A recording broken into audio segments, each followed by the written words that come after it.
Chapter 5:13.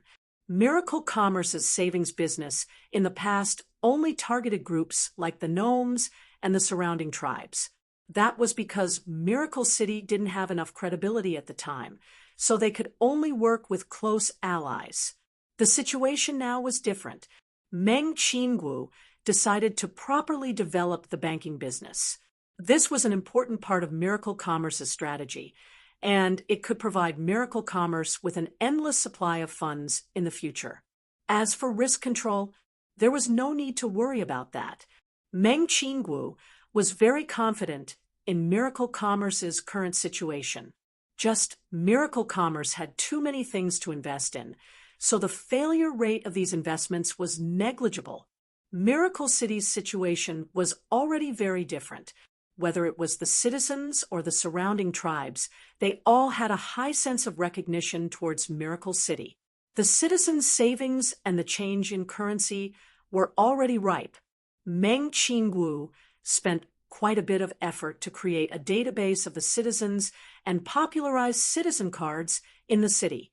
There were already initial results, and Miracle Commerce continued to receive tens of thousands of source stones. The city had around 1 million people, so the flowing source stones would reach several million.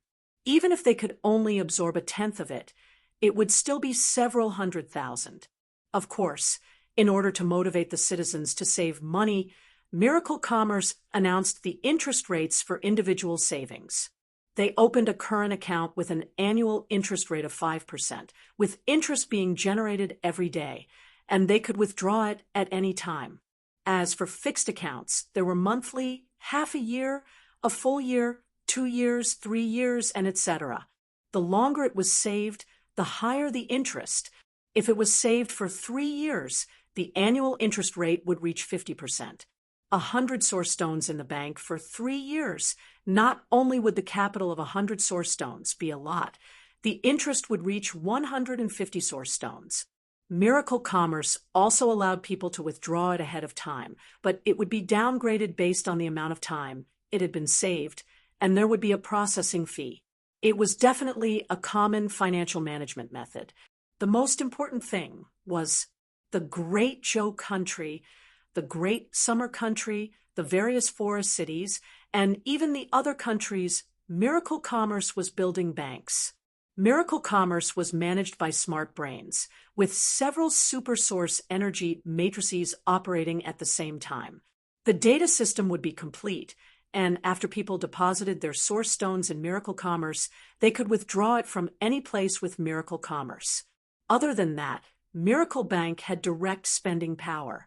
Whether it was the Miracle Shopping Center, Miracle Hotel, Miracle Arena, Trial Field, or Chelan Hall, as long as they were in Miracle Commerce's business, they could all be purchased with a card. It was fast and convenient. Other than that, Miracle Bank was preparing to establish a currency system. The currency could be directly linked to source stones and could be exchanged for source stones in Miracle City. People could use this currency for daily transactions, making life much more convenient. Miracle Banking's transfer business was about to be tested. In the future, merchants would be able to trade with Miracle Banking. This way, it would eliminate the trouble and risk of carrying a large number of primordial stones. Moreover, primordial stones could continuously generate income just by sitting in the bank. So why not? Meng Qinggu was a strategist with great foresight.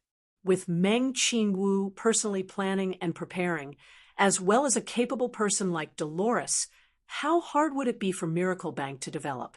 Chu Tian had always been indifferent to the affairs of the Chamber of Commerce. The Chamber of Commerce was filled with talented people, so why did he need to blindly worry about this? Chu Tian practiced his sword art every day, reading all kinds of books, and doing research whenever he had time. Although Miracle Commerce's research ability was very strong, one Chu Tian was better than 10,000 researchers. The bottlenecks of the Yun sect could be easily broken through as long as Chu Tian made a move. The young miss was a workaholic and had been very busy recently. Chu Tian came to Yingying's office and saw Yingying sitting at the table, writing something. There were several gnome assistants who were helping her organize the information. Chu Tian, you came at the right time. Did you know that? The number of people opening accounts in Miracle Bank has increased by several times. Meng Yingying happily reported the results. We almost have enough funds. You're thinking of the problem too simply. Miracle Bank can't easily make a mistake. We still have to consider the risks involved. Otherwise, if there is a crisis, people's trust in us will be greatly reduced. With the young Miss Cautious personality, I'm afraid she won't dare move too much money to make loans or investments. Meng Yingying had never thought of this before. She slightly knit her brows. What should they do now? Chu Tian suddenly gave a sigh. Having a big business also has its disadvantages. Meng Yingying was stunned. She didn't know why Chu Tian had this kind of feeling. What disadvantages? Even our Yingying keeps talking about business. This doesn't seem like your personality. Meng Yingying was a bit embarrassed. I just want to help everyone. I'm a bit stupid and can't do anything well. It's a good thing elder sister gave me a few smart brains. Otherwise, I wouldn't be able to do anything. Chu Tian hugged Yingying's shoulder. Hi, then don't make it hard on yourself. If there's anything, just leave it to the smart brains and assistants. Why do you have to do everything yourself? Meng Yingying was a bit embarrassed. We're in public right now, so don't get physical. What are you afraid of? Who doesn't know our relationship? Chu Tian's face was as thick as a city wall. The gnomes were a bit embarrassed and could only pretend like they didn't see anything. Chu Tian said, Come, I'll bring you to a fun place. A fun place? Where is it? The elven small town is holding a gourmet exchange. Vivian sent me an invitation. Gourmet exchange? Meng Yingying instantly revealed an interested look. Chu Tian continued to introduce. Several dozen elves from various towns and forests will gather in Moonshine Town at around dusk. Each elven participating will bring their most delicious food to share with everyone. Think about it. These elves all come from different areas of the Forest of Chaos. So, how many delicious things will there be? Tell me, can we miss this kind of fun banquet? Meng Yingying's eyes lit up. There's actually this kind of interesting event. It's said that other than the gourmet exchange, there will also be a forest fashion show, an art exhibition, and a music conference. These are all things that are rarely seen in 100 years. Chu Tian saw that Meng Yingying was already very excited, so he didn't waste any more words. He directly said to Meng Yingying's assistants, I'll leave the matters here to you all. Minister Yingying and I will be leaving for a day or two. Yes, Meng Yingying was a bit hesitant. Everyone is very busy right now. If I do this, will it... What are you worried about? Not to mention nothing. Even if something happens, I'll take care of it. Chu Tian's attitude was very firm, as he said. The Elven King and some other members will also be attending, so this isn't just for fun, it is to promote friendship and strengthen the Elven Alliance. I order you to come with me as the city lord. Is that so? So, it's this important. Meng Yingying no longer hesitated as she excitedly said in a high-spirited voice, We can't be casual, we have to prepare Miracle City's best food. Miracle City's food will not lose to the elves. That's right, what clothes do you think we should wear? The two of them discussed as they left. The Elven Food Exchange was indeed a rare sight. Chu Tian originally planned to eat, drink, and have fun empty-handed, but Meng Yingying firmly disagreed. She felt that it was too rude, and that he must prepare food that suited human characteristics. Finally, they found the Miracle Hotel's Source Energy chef. They just happened to have a fresh level 3 high-grade demon beef. The two of them immediately agreed, carefully cooking several large steaks. Meng Yingying's exquisite face was filled with memories. I remember when we were in South Sky City, the first Source Energy food we cooked was steak. So this is the food that best represents us. That's right, a certain young miss was filled with passion back then, and actually wanted to start a business selling steak. Now that I think about it, if we continued doing it back then, perhaps there would have been a chain of steak shops everywhere. Meng Ying fiercely glared at him. "You're not allowed to expose my dark history. I'm not done with you." The two of them packed up the steaks and headed to Moonlight Town. It was unknown how the Elven King convinced the Elven Council, but although the elves built Moonlight Town next to Miracle City, the Elven Town was still closed off. Outsiders couldn't enter, so they didn't know much about the elves' lives. The entire Elven Town had a population of around 10,000, and most of them were young elves. Moreover, the elves were very rich, so there were very few precious items in Miracle City. There were quite a few new products, like cell phones, in the Elven Town. When Chu Tian brought Meng Ying to the small town, the two of them were stunned by the scene inside. The entire Elven Town was filled with Miracle Commerce's products. There were giant screens, speakers, and all kinds of exquisite source energy lamps. Each street was covered in a gentle glow.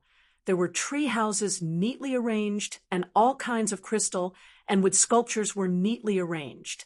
There were thousands of elves walking around the small town, each person carrying a full food box.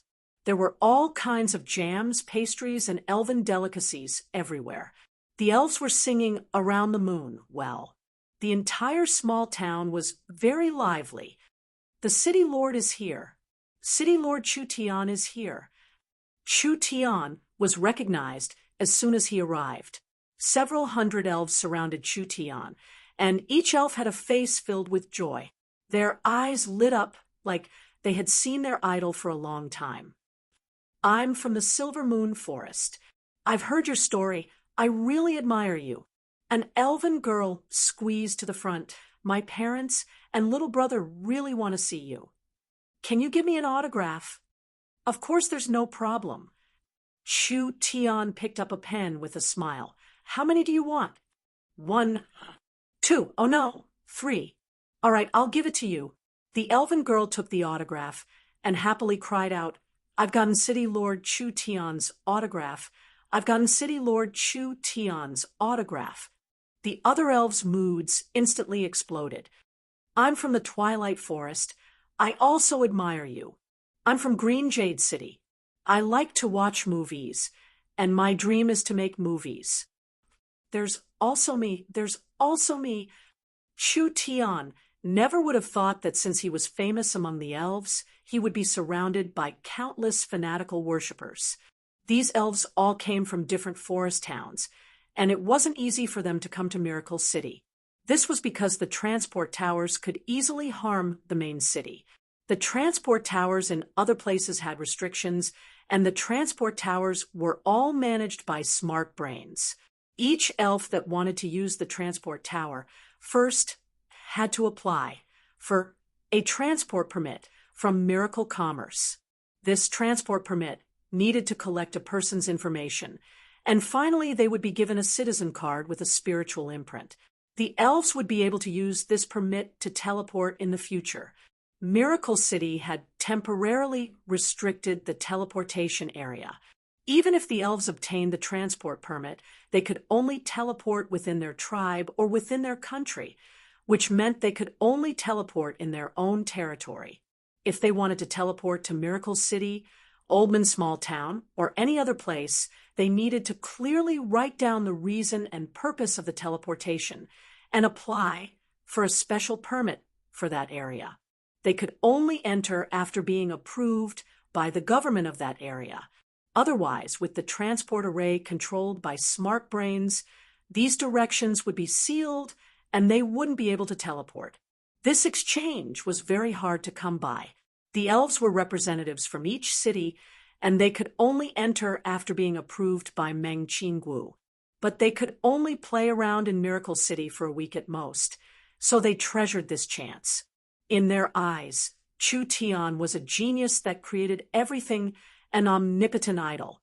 Now that they saw him in person, how could they not be excited? Chapter 5:14. Chu Tian was surrounded by a large group of elven worshippers, and most of them were beautiful young elven girls, which made Meng Ying on the side, filled with jealousy. Didn't he say he was coming to the conference? He was actually here to pick up girls. Cuckoo, what are you all doing? What are you all doing? The Elven Council's chairman, Augusta, appeared with a shout, and the elves quickly retreated. The Elven King Lancelot and several high-level members of the Elven Council had come, as well as several Elven city lords. Vivian was following behind them, and when she saw Chu Tian, she immediately winked at him. The Elven Conference, Chu Tian being able to attend, made Vivian very happy, although the speaker's face was not very good, and his eyes were not kind. After all, it was this fellow who destroyed the Elven tradition, so how could they hope to give him a good look? Chu Tian did not care about this at all. His face was as thick as a wall. He immediately brought Meng Ying over to greet him with a smile. "You are Miracle City's city lord, Chu Tian?" Several unfamiliar elves looked at him with curiosity. These people were all famous characters among the elves, being city lords of elven cities. Even in the Forest of Chaos, they were considered first-class experts. These elves were not unfamiliar with Chu Tian and Miracle City. Although Miracle City's overall strength was not strong now that they had the Treants, unless it was a giant-level power, it was hard for them to be threatened by other powers. They had become a very influential power in the Forest of Chaos, becoming famous in the Forest of Chaos recently. If it's not Chu Tian, who else could it be? The Elven King Lancelot first introduced the city lords to Chu Tian before saying to Chu Tian, "It's said that City Lord Chu Tian has subdued the northern Great Zhou country and has made large progress. This is truly worthy of celebration, coming to the elven small town despite your busy schedule. The elves are very grateful." Meng Ying saw the Elven King being this polite and was a bit flattered. No. Being invited here is our honor. Vivian cut in, "I invited Big Brother Chu Tian." Augusta revealed a dissatisfied expression. This was clearly an elven gathering. What was wrong with inviting a human? Today is a lively day. We shouldn't just stand here and watch. Chu Tian did not treat himself as an outsider. Miracle City has cooperated with the Eternal Forest of Chaos for many days, and it seems like there are some results. The elves of the Forest of Chaos can gather together. This is very rare. An elven city lord said with a smile, "There are no transport towers in the forest cities, so unless there is something important there, we don't even think about this kind." That's right, City Lord Chu Tian's skills are truly admirable. Another elven city lord sighed in praise. "The elves have fallen too far behind the humans." Chu Tian immediately said, "Actually, the humans are still the same. Cooperating with miracle commerce in the elven language is already at the forefront." Augusta and the old-fashioned counselors all had ugly expressions on their faces. The elves had relations with miracle commerce, and there were more and more elves that wanted to reform. These city lords didn't have much contact with the Eternal Forest, not even meeting once in 100 years, so they didn't strictly follow the Eternal Forest's rules. Now, the Elven King was using transport towers to connect the various places. The Elven City lords all stood on the Elven King's side. Chu Tian sat down with the Elven King, and Meng Ying had already taken out the steaks she prepared. "Everyone come and try Miracle City steaks. This is cooked by our most outstanding source, Energy Chef." "Thank you, Ying. It really is too delicious. Try our Silver Moon Forest's miracle fruit." Meng Ying was very beautiful and had a simple and lively personality, being easy to get along with. Not to mention that Meng Ying often used her image to make movies. And these movies were very popular among the elves, so Ying was considered a celebrity among the elves. Everyone fought to give her delicious food to try. "This is my cell phone number. Everyone can contact me if there's anything." "What? You don't have cell phones or communication devices?" "It's fine. We'll arrange it early and let the signal cover the area. The elven food exchange, this time, allowed the elves from different areas to get to know each other, as well as letting the elves meet Meng Yingying and Chu Tian. Everyone tasted the specialties and delicacies of their respective areas and quickly became familiar with each other. Meng Yingying decided to bring everyone to Miracle City to play tomorrow, which made the young elves very excited. The elves had a very rich spiritual life. Halfway through the gourmet conference, there were fashion shows, art exhibitions, tea parties, and music exchanges. Chu Tian finally understood why the elves' civilization developed so slowly. It was because the elves never grew tired of these trivial things, especially the arts. This was probably due to the nature of the elves. The elves naturally didn't like fighting, therefore their desire for power, authority, and wealth was not as strong as humans. Chu Tian saw the excited elves and felt very happy in his heart. I suggest that we hold more exchanges like this. It doesn't have to be limited to the elves, the large races of the forest, and even the large races of the continent can all participate.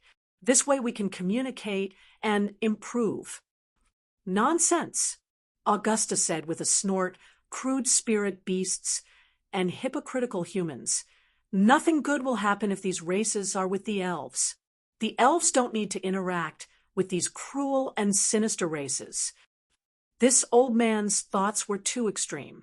Chu Tian wanted to properly teach him a lesson.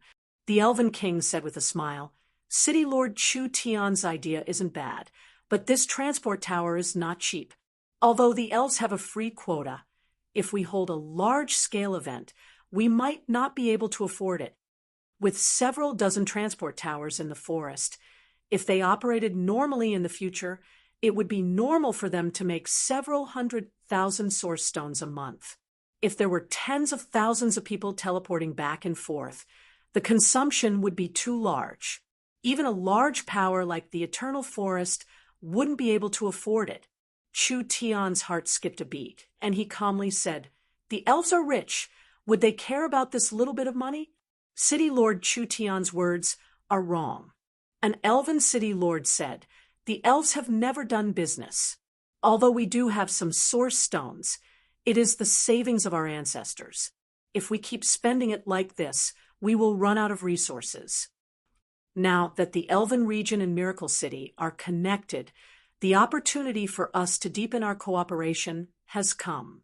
I want to work together with our strong points and conditions. The future will be very worth looking forward to. The Elven King said with a nod. Vice City Lord Meng Qinggu has already discussed the details. The elves will act as the regional communication and information technology agents, and the cities will open miracle shopping centers. This will allow the elves to buy things from all over the continent without going out. Even without merchants, they can sell their specialties to all parts of the continent. This will not destroy the elves' teachings and will allow the elves to prosper. Augusta did not directly oppose this. This was the Elven Council's bottom line. No wonder the Elven Council did not stop the Elven King. The young miss already discussed the details of the cooperation.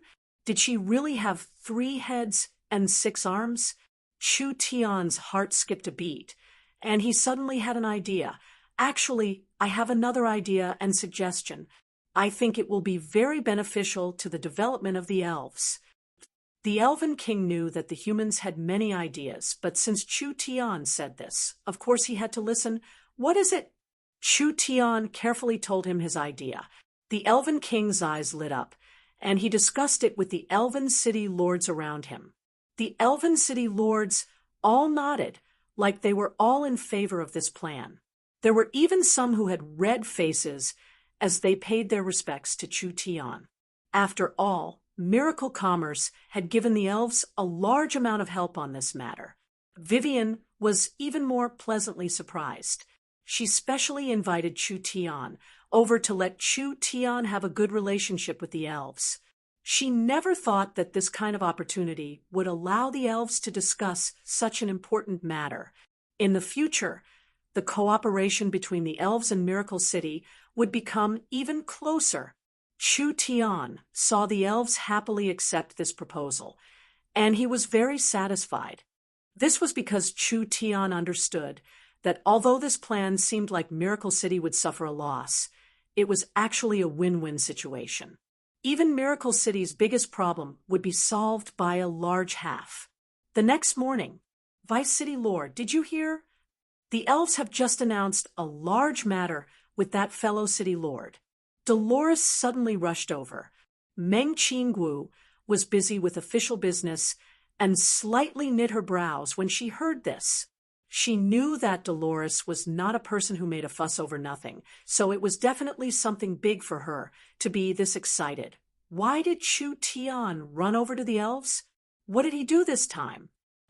Dolores slightly swallowed her saliva.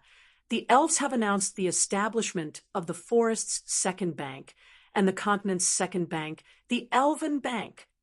Meng Qingwu's eyes popped out. The elves were opening a bank. Was there a mistake? Meng Qingwu quickly understood the situation and was shocked by the results. The matter of the elves opening a bank was true, and from the elves' perspective, this was completely understandable. This was because the elves had already connected all the transportation routes, and the Miracle Shopping Center's platform would soon be completed, and the communication platform would soon be completed. Whether it was selling resources, building manufacturing, selling specialties, or developing technology, as well as the entertainment industry, the elves would definitely have a wave of entrepreneurship. The elves announcing the bank was to prepare for this. The Eternal Forest and the large forest cities would all invest their money into the bank and give it to the entrepreneurial elves as loans. Wouldn't this promote the development of the elves? Of course, this bank model was good, but it wasn't something they could do just because they wanted to. Chu Tian played a key role in this. He first announced that he would sell 10 space warehouses to the elves, allowing the elves to use them as a space treasury for the bank. Other than that, he announced that he would sell 10 smart brains to the elves, allowing the elves to create a sophisticated and intelligent banking platform. In other words, Miracle Commerce would fully support the Elven Bank in terms of technology. But why was this? Once the Elven Bank appeared, wouldn't most of Miracle Bank's limelight be stolen? After all, the elves had a large influence in the forest. Even if they didn't mention the influence of the elves themselves, just the elven cities alone were enough to create a large business system. The elves had absolute trust in the Eternal Forest and the Elven King. Therefore, they were 100% assured in storing their source stones. The other races in the forest also had faith in the elves. The Elven Bank would expand even faster than Miracle Bank in the future. So what was Miracle City planning? Chapter 5:15. The Elven Bank attracted a large amount of attention. The elves in the Forest of Chaos had already multiplied for tens of thousands of years. They were one of the oldest races in the area. Although the elves had been shrinking in the last 1 to 2,000 years, they were still one of the strongest races. Even if the Dragon Lord, the Titan Behemoths, dominated an area and their influence wasn't weaker than the elves, they were still lacking in terms of influence. Once the elves obtained Miracle City's technology, they would be the most suitable and qualified power to open a bank. It was because of this. Once the Elven Bank was opened, would there still be a matter of Miracle Bank? The elves had over 10 forest towns and several large forests under their control. Their territory would far surpass Miracle Bank, and they would instantly become the #1 bank in the forest. This kind of large cake, how could Miracle City be willing to just give it away like this? Meng Qinggu was not in a rush to give an opinion. She understood Chu Tian's personality very well. Chu Tian's thoughts were always jumping around, but he would never suffer a loss. Chu Tian must have his reasons for doing this. So what was he thinking? Meng Qinggu was slightly startled. She seemed to have guessed Chu Tian's thoughts. Dolores, don't be anxious. This matter might not be a bad thing for us. Let's see the situation first. Dolores was also stunned seeing that Meng Qingwu didn't have much of a reaction. This fox person had a business background, but she had grown up in a tribe in the Forest of Chaos for a long time, so her experience and knowledge couldn't compare to Meng Qingwu, who had been in charge of miracle commerce for over a year. When Meng Qingwu didn't show the expected shock, she couldn't help being a bit suspicious. On the other side, Vivian was in high spirits. The Elven Bank was prepared to be established in the Eternal Forest, and the Elven King would be the chairman. The various city lords of the Elven cities, as well as her who was the vice city lord of Miracle City, would all become the vice chairman of the Elven Bank. This momentum had never been seen before. The elves' influence and reputation were among the highest in the Forest of Chaos. With the elves' strong support, it was only a matter of time before they became the #1 bank in the Forest of Chaos. Vivian didn't have a good business mind, but she knew how important it was to control the capital of the entire forest. At that time, the elves' words would have more weight than now. The Forest of Chaos elves could even become a large financial group that could influence the continent. The day when the elves would become rich seemed to be just around the corner. Wasn't this what Vivian had always been looking forward to? But Vivian was a bit apologetic. Big Brother Chu Tian is supporting the elves. Wouldn't Miracle City's benefits be greatly harmed? Miracle City has its own technology to establish a bank, so as long as Miracle City has enough time, miracle banks will cover the entire forest sooner or later. Vivian was an elf.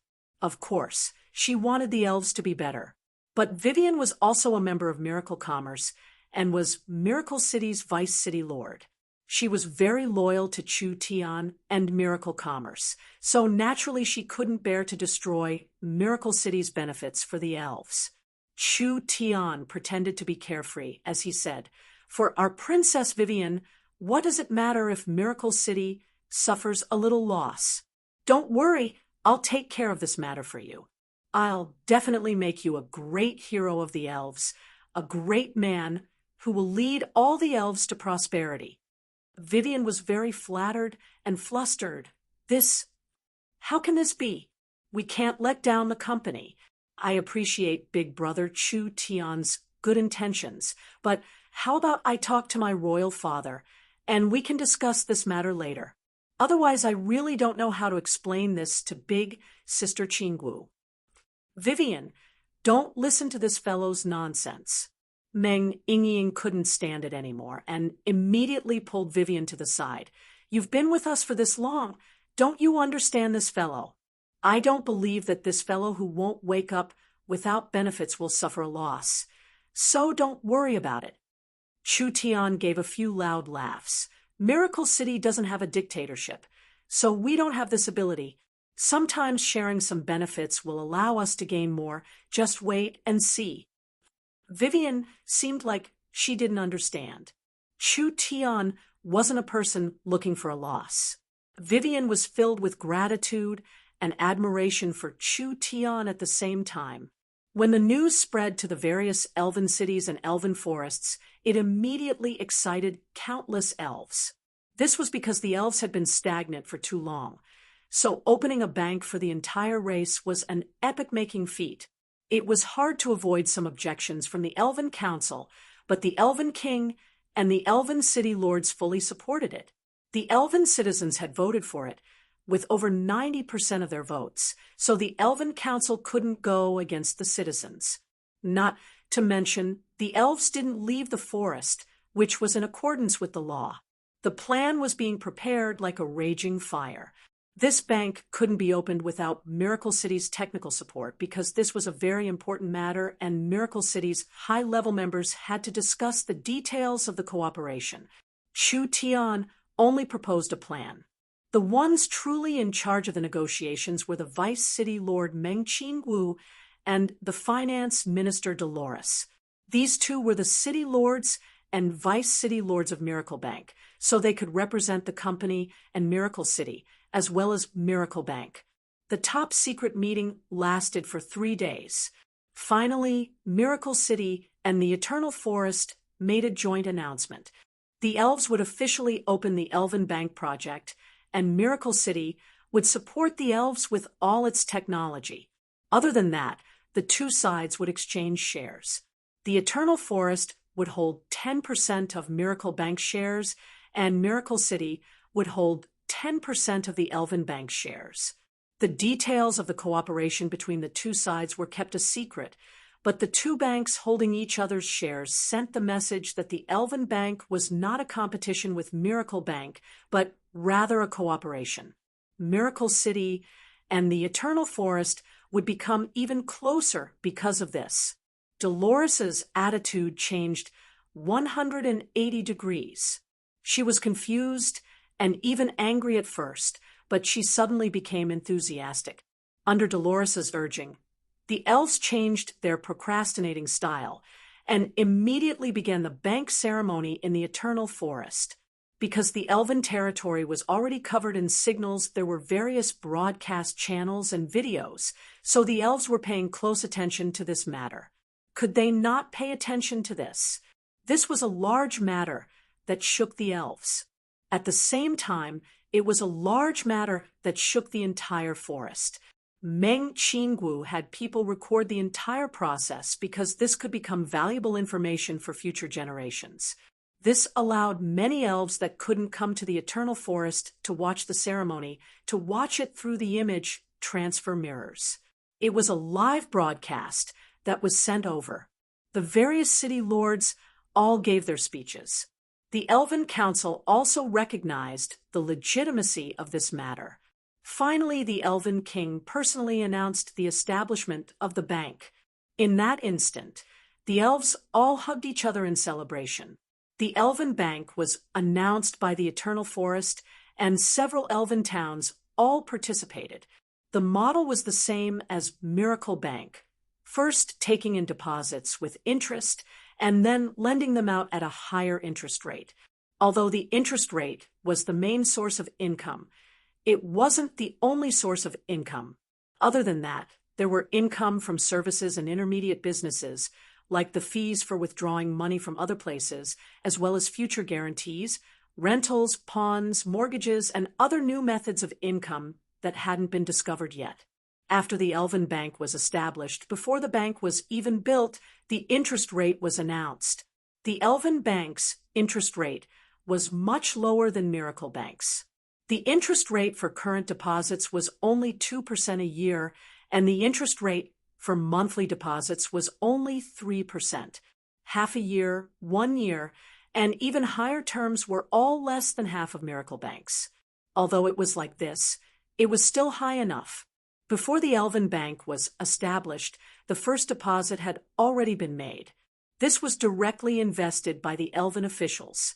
The Eternal Forest directly deposited 500,000 source stones, and the other Elven cities deposited over 100 to 200,000. In other words, the bank had just been established, and it had already taken in over 2 million source stones. This was just the deposit from the Elven officials. Miracle Commerce had a close cooperation with the elves. After the Elven Bank was established, they could open a bank card and directly spend money on the Miracle Shopping Center and other businesses. This was very convenient for their lives, and it was also convenient to take care of their assets. The elves were a very united race. The elves had absolute trust in the Eternal Forest and the Elven King. The Elven Bank was a large change for the elves. Therefore, the elves would support it without any hesitation. Not to mention they wouldn't suffer a loss. So why wouldn't they save money? Would the Elven Bank have less deposits at that time? The elves in the Forest of Chaos had over 20 million people. The elves had a guarantee of credibility. The elves had a guarantee of strength. The Elven Bank had several million deposits when it was established, and it would wildly grow in the future. Moreover, with the Eternal Forest and the large elven cities guaranteeing it, the elves wouldn't do anything like swindling people. Would the forest races worry that the elves would cheat them of their assets? The tribes in the forest would definitely come to the Elven Bank to save money. Even if Miracle City was strong, it was still a bit weak. how could it compare to the elves? So as long as the elven bank developed smoothly, it could suck away most of the forest of chaos source stones. But for a bank to grow healthily, it couldn't just rely on deposits. If the bank had large deposits and couldn't find large amounts of loans, the deposits would become a burden. The income and expenditure wouldn't form a virtuous cycle, and the interest on the deposits would cause the bank to lose money. Then there was a problem. Where could the elves find all these projects? The elves had just started their internal reforms, so how could the elves apply for loans that quickly? Not to mention with the elven bank's absorption speed, the elves alone couldn't use it all. What could they do? They couldn't just let the large amount of reserves keep losing interest in the bank. The elven bank's best method was to take the large amount of source stones and transfer them to the miracle bank with a certain amount of interest. Not only did this method avoid the elven bank's risks, the miracle bank's interest rate was higher than the elven bank's, so the elven bank could earn quite a bit. Miracle bank's situation was the opposite of the elven bank. The elves had enough funds but lacked projects. Miracle Commerce had enough projects but lacked funds. The elves had a large enough reputation and influence, but Miracle Commerce didn't have enough strength and was developing slowly. Now, with this method, wouldn't they be able to make up for each other's weaknesses and gain benefits together? When the Miracle Commerce high-level members understood this, they finally understood Chu Tian's goal. After going around for half a day, it was still to pull funds for Miracle City. Chapter 5:16. Father really is a true genius. It was just a spur-of-the-moment idea, and it had this kind of effect. The young miss contacted Chu Tian. The Eternal Forest and the Elven Cities had prepared the first deposit for the bank, and now they were preparing to transfer it. She had Chu Tian go to Moonshine Town to sign the agreement with the Elven King, and had Chu Tian bring the smart brain to the elves. Even Chu Tian never thought this matter would go so smoothly. The Elven Bank had 2 million source stones, but because the Elven Bank had just been established, they couldn't use this much money. Therefore, they took out 1.5 million to deposit in Miracle Bank. This was because Miracle Bank's interest was double that of the Elven Bank. Even if the elves didn't dare do anything, just eating Miracle Bank's interest was enough to support the Elven Bank. They could simply lie down and make money. Moreover, this was just the initial deposit. The elves would accumulate more and more. If the elves couldn't digest it in the future, would Miracle Bank still lack money? I've already placed the smart brains I want to sell to the elves into the space warehouse. Meng Yingying ran over to find Chu Tian. She was going to sign the agreement with Chu Tian in Moonshine Town, 1.5 million source stones. Miracle Bank has an additional 1.5 million source stones. This is truly incredible. That's right. Who would have thought it would be like this? Chu Tian was supporting the Elven Bank on the surface, but it was actually greatly benefiting Miracle Bank. The things Miracle Bank wasn't good at were given to the Elven Bank, and the things the Elven Bank couldn't do were given to Miracle Bank. This was a win-win situation, a happy result for everyone. Chu Tian didn't know what modesty was at all. How is it? You're shocked. What did the young miss and that seductive fox say? Meng Yingying replied, Dolores said that your move this time was very beautiful, instantly solving Miracle Commerce's financial problems. Moreover, Elder Sister has to admit that you played with your capital too beautifully this time, actually using a backdoor to develop, perfectly solving several problems at once. Chu Tian laughed wildly. So don't blame me for not being diligent in managing affairs. It's not that I don't want to manage affairs, but I'm afraid that my ability is too strong. Once I make a move, you guys won't have anything to do. Meng Yingying pinched him and rolled her eyes. Stop being so smug. Of course, this was not because Chu Tian was smart. Chu Tian didn't have a particularly keen sense of business, but he had tens of thousands of years of experience. Even if he couldn't innovate, couldn't he just copy it? This was a very common mode of operation in the future. The two arrived at Moonshine Town. The elves had been waiting for a long time. In the eyes of the elves, Chu Tian was their savior. The Elven Bank not only gave the idling elves a career to strive for, but it also gave the elves the drive to improve themselves. With the elves' ability, the bank would definitely become better and better. 10 warehouses, 10 sets of smart brains, a friendship price of 300,000, including after-sales and upgrades. Do you have any objections? No problem. I hope we can deepen our cooperation in the future. It was rare that Chu Tian didn't rip people off. Whether it was the warehouses or the smart brains, they weren't for sale, and there was only one of them in the world. Even if Chu Tian asked for a sky-high price, the elves couldn't do anything about it. Selling it to the elves for 300,000 source stones this time, it wasn't an exaggeration to say it was a friendship price. Smart brains are an indispensable part of the bank, Chu Tian said to the Elven King and the Elven City Lords, because smart brains have the logical abilities of intelligent beings, as well as strong calculation, thinking, and memory abilities. Not only can it guarantee the safety of the space bank, it can also store the information of the bank's users. No matter how complex the data is, there won't be any mistakes. Other than that, it can also serve the bank's users.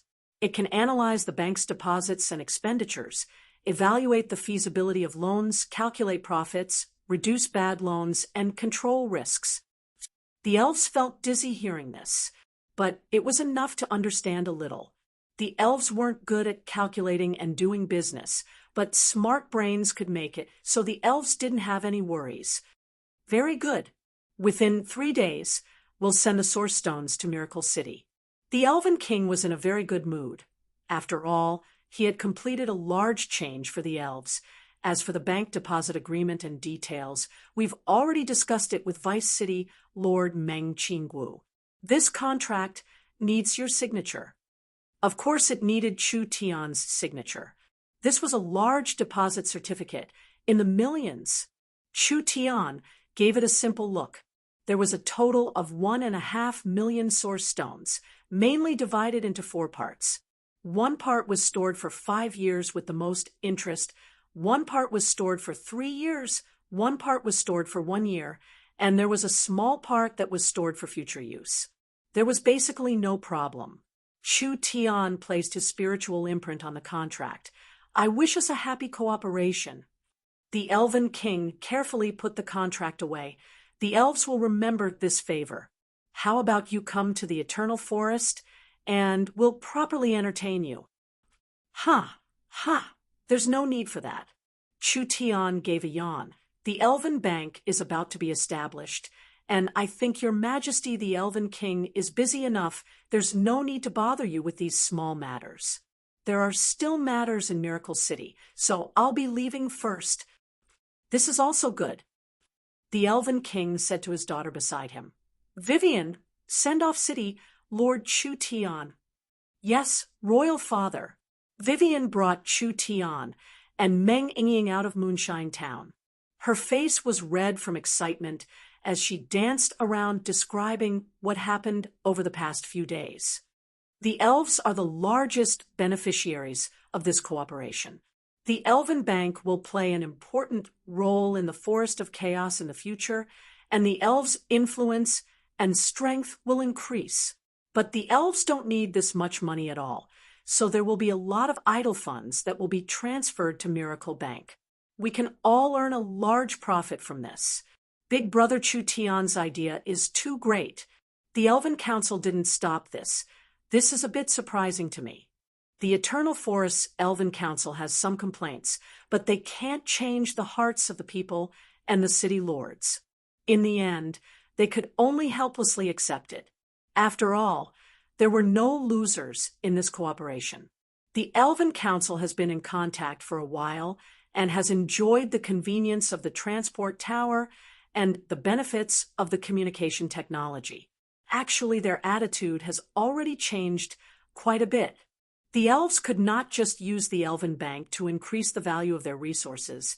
It could also help the elves.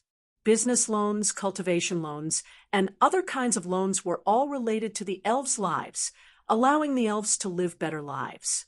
The elves could control the Forest of Chaos capital through the bank. If even the money was in the elves' hands, wouldn't it all depend on the elves' face?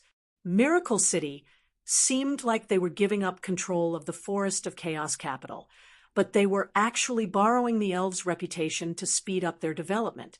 So what if the Elven Bank occupied the entire Forest of Chaos in the future?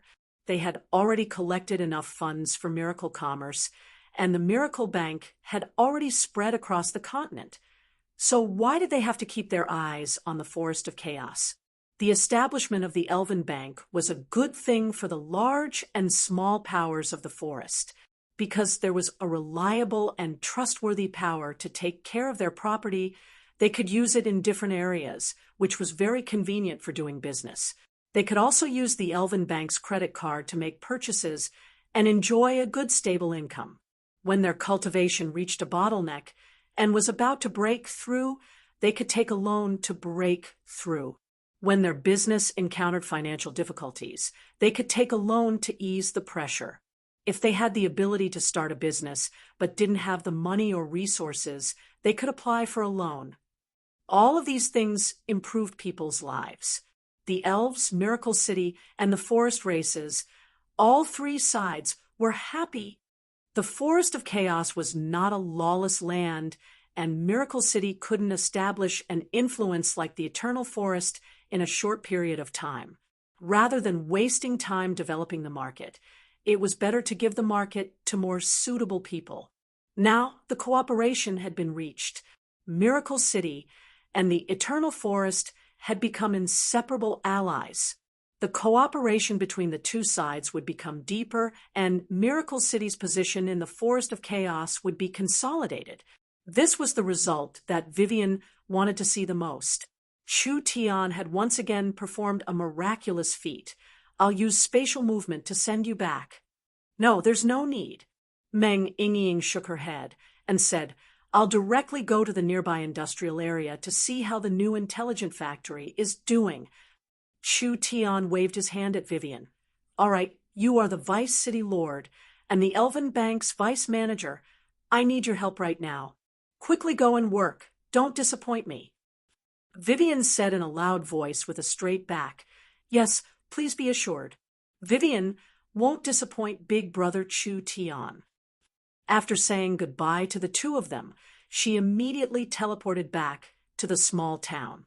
Chu Tian accompanied Meng Yingying to inspect the new factory. The two of them were in a very good mood on the way, especially Meng Yingying. She simply didn't dare believe it. They had a special meeting a few days ago. The financial pressure that everyone had been under, so much pressure had actually disappeared this easily.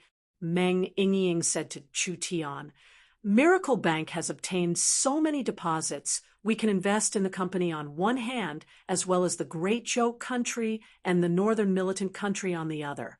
I believe that the company's scale will quickly increase. Was there even a need to say this? When Chu Tian was prepared to speak, he saw the cell phone in his pocket ring. When Chu Tian picked it up, he was very surprised. The one calling him wasn't the young Miss Nangong or anyone else, it was actually Zero. Sir City Lord, Smart Brain number 2 detected an unusually strong life fluctuation half a minute ago. It is currently near you and is suspected to be an outsider expert. Please be careful. Unusual life fluctuation. Chu Tian slightly knit his brows and immediately became vigilant. Almost at the same time, he released his divine sense. Almost in that instant, he felt a strong and dangerous killing intent. Chu Tian grabbed the stunned Yingying and jumped away. The place he had just been standing was instantly blasted open by an invisible energy. This is bad. There's an assassin. Meng Yingying's expression fell when she saw this. Miracle City was not the same as before. To be able to sneak in here, to assassinate someone, They definitely weren't normal people. Who sent them? Chapter 5:17. Miracle City had several times more undead towers than before the war, and there were two more smart brains monitoring the city's life fluctuations. Not to mention Miracle City had large amounts of powerful treants and many elven experts. Their defensive power could not be compared to before. Therefore, if they wanted to sneak into Miracle City, it would be very difficult and risky. Now that these ambushers could sneak past the outer layer and bypass the Trent's defenses, it was enough to show that they were not ordinary people. When Meng Yingying was taken away by Chu Tian, she immediately released her mirror source spirit and released the power of the spatial mirror dagger. The two of them instantly disappeared. Meng Yingying's innate spatial energy was not her own, so she couldn't control her direction at all. Adding in the urgency of the matter, she directly teleported several miles away, just temporarily escaping from the assassin's attacks. The entire process happened in an instant. She didn't even know what the ambushers looked like.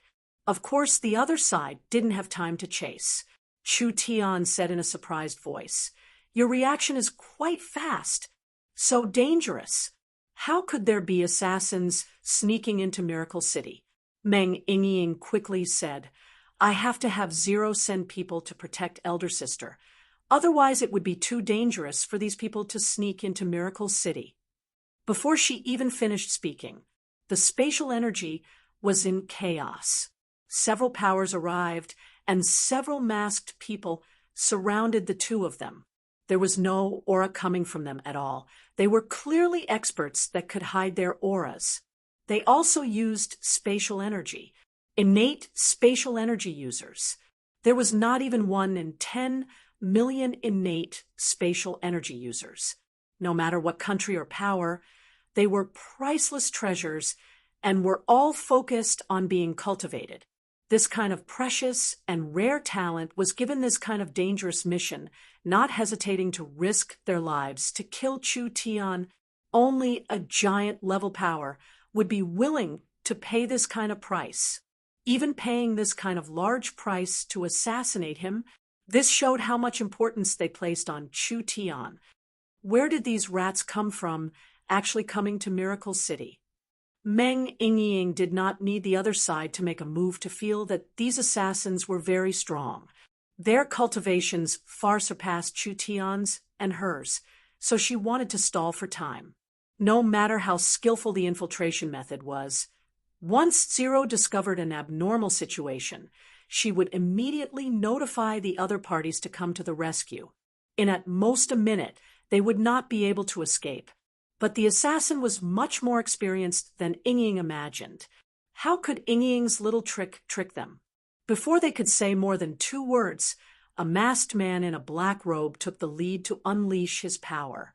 Chu Tian and Meng Yingying simultaneously felt that the space around them seemed to have turned into a lump of solidified paste.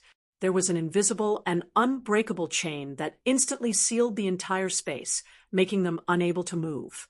He was right. It was him. He was a possessor of spatial innate talent. This was not a normal binding, but rather a spatial blockade.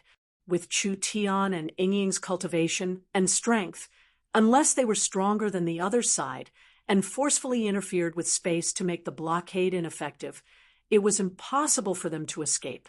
However, this assassin with innate spatial energy was at least in the 7 to 8 true spirit layer. This was a true spirit transformation expert. The two of them completely lost the ability to move. The other black-robed man released his source spirit, and a large amount of black energy rose up, instantly condensing into a black cloud above his head. This black cloud covered the entire area in a short period of time. Darkness attributed source spirit.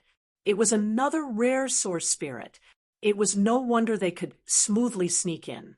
The darkness could block detection, and with spatial energy, the result would be the same even if Miracle City's warning system was several times stronger. The black cloud could block other people's senses. So even if Miracle City sent reinforcements, they wouldn't be able to find them in a short period of time. They could only rely on themselves now. The problem now was that the experts surrounding Chu Tian and Meng Yingying were all existences with terrifying strength. Spatial source spirits and darkness source spirits. They were all experts in the spirit transformation realm. The other four were slightly weaker, but they were all in the peak 6th true spirit layer. This meant that any one of their cultivations far surpassed Chu Tian and Meng Yingying. Kill. The 6 assassins cooperated flawlessly. The spatial expert sealed the area, the dark expert shielded the area, and the 4 assassins attacked. The 6 of them moved at the same time. So even if it was a peak 9th true spirit layer expert, it would be hard for them to escape. In this extremely dangerous moment, Chu Tian suddenly turned golden, and the 6 black-robed assassins were invaded by a terrifying divine sense at the same time. This divine sense was the strongest they had ever seen in their lives, and it seemed like the divine sense also contained this kind of power. The 6 of them were covered in a blue and white flame at the same time. Netherworld Ghost Flame. Chu Tian's Netherworld Flame was no longer a normal Netherworld flame. It had been nurtured by the Spirit King's body for 10,000 years. It had swallowed the Abyss Hell Flame, swallowed the Black Flames of Death, and swallowed the Ice Spirit Sacred Flame from the Ice Hole. The Netherworld Flame was not something normal people could imagine. Even if the 6 of them had dense spirit energy and cultivated protective techniques, they couldn't ignore it. The 4 slightly weaker black-clothed assassins were first frozen in place by the divine sense energy. Immediately after, their protective origin energy was incinerated, and the flames burrowed into their bodies like maggots in their bones. The 4 of them came to their senses and had no choice but to give up on their attacks. They simultaneously used their movement techniques to retreat, and only then did they barely escape this calamity. Divine sense could also contain physical attacks. This was just too shocking. The dark expert was very fast. Countless black clouds condensed into a current that submerged Chu Tian. Chu Tian could feel that this was a flow of dark energy. It had all the characteristics of a dark energy, corroding, swallowing, and polluting. If they were submerged by this energy, Chu Tian and Meng Yingying would die, without a doubt. The spatial expert's reaction was not slow as the spatial energy around him became even stronger. There was a chain covered in spatial runes, which was the image of a source spirit. Spatial chain source spirit. No wonder it had such a strong restraining power. In terms of source spirit strength, this person's source spirit was not strong, but because it was a rare spatial energy, it was very precious. Otherwise, if it was Vivian with a spatial source spirit close to a god-level source spirit, there was nothing in this world that couldn't be cut. Chu Tian would have been cut into several pieces by the spatial energy. The spatial expert's power became stronger, and the spatial chain began to move like a snake. This power seemed like it wanted to pass through space and nail Chu Tian and Meng Yingying to death. Chu Tian and Meng Yingying were still bound by the spatial energy, not being able to move at all. Meng Yingying's face turned pale. This situation was not good. But at this moment, Chu Tian gave a cold snort, and his golden eyes indifferently looked at the assassin. Endless purgatory. The spatial expert was shocked to find that everything around him had disappeared. When he came back to his senses, he was in a scorching desert, and most of his body was buried in the boiling yellow sand, unable to move. This was because a large number of ants had appeared in the surrounding sand dunes, and each ant was the size of a fingernail. Illusion technique. Spiritual illusion technique. The spatial expert knew that he was in an illusion, but he had no way to get rid of it. Tens of thousands of ants flooded over like a tide, drilling into his eyes, nose, mouth, and any other part of his body. some of them couldn't find any holes, so they bit into his flesh and tried to drill in. In just a few minutes, his entire body was filled with bloodthirsty ants. These ants did not just eat his flesh and organs, they even bit his bones bit by bit. This kind of pain of 10,000 ants biting through his body was worse than any cruel torture. When he couldn't take it anymore and thought it was over, suddenly, everything disappeared. He was buried once again, but his body in the sand had turned into two. Both of his bodies had senses, and he seemed to realize something as his eyes filled with fear. Sure enough, the ant tide appeared once again, repeating everything that he had just experienced. This time, he had to endure double the pain. Then 4 times, 8 times, 16 times, 100 times, 1,000 times, 10,000 times, 100,000 times. This spatial expert could no longer remember how long he had stayed in the infinite reincarnation spiritual space. In this kind of repeated and deepening torture, his spirit had been completely destroyed. In reality, Chu Tian just glanced at him and instantly bled from his 7 orifices, falling to the ground and dying. Chu Tian's pupils returned to their normal color because launching such an attack consumed a lot of his energy, so he couldn't use his divine sense for the time being. Such a troublesome spatial expert had died. For no reason? No matter how high the quality of these killers was, they probably couldn't accept this fact, so they were stunned for a moment. It was precisely in this moment Chu Tian recovered his mobility and immediately gathered his strength, his eyes turning white. Formless sword finger. The dark attributed expert felt a cold, killing intent enveloping him. In his panic, he used all his strength to block it, but it was all in vain. His head flew out like a dandelion. 2 spirit transformation experts had actually died under Chu Tian's hands. The strangest thing was that no one knew what Chu Tian had done. The 2 of them seemed to have died for no reason. When the other 4 killers saw this, how could they dare keep fighting? They had seriously underestimated Chu Tian's strength, so they immediately used their concealing techniques to escape. The 4 of them flew in different directions, thinking that they could escape. Suddenly, the earth rumbled. 4 thick and sharp tree roots soared into the sky, piercing through the protective yuan qi like it was paper. The 4 peak experts didn't even have the slightest ability to resist, and they were pierced to death on the spot by these tree roots. Was it Cenarius? It could sense what happened here from the miracle gardens. Chu Tian revealed a smile. Even if he couldn't beat them, these assassins wouldn't have been able to kill them. After a while, the various Miracle City experts arrived. The Elven King also arrived with Vivian, but the battle on this side was already over. The entire process was short, but there was no danger. But now, it was worth pondering who sent these fellows here. Chapter 518. If the news of the Miracle City's city lord being assassinated in the city was spread out, it would be very bad. Chu Tian didn't want to destroy Miracle City's peace, so he chose to block this news. Since no one saw it, right? Chu Tian wasn't injured at all, so he would treat it as if it never happened. This matter gave Chu Tian an alarm. There were some fellows who didn't give up on Miracle City. It was hard to guard against a hidden arrow.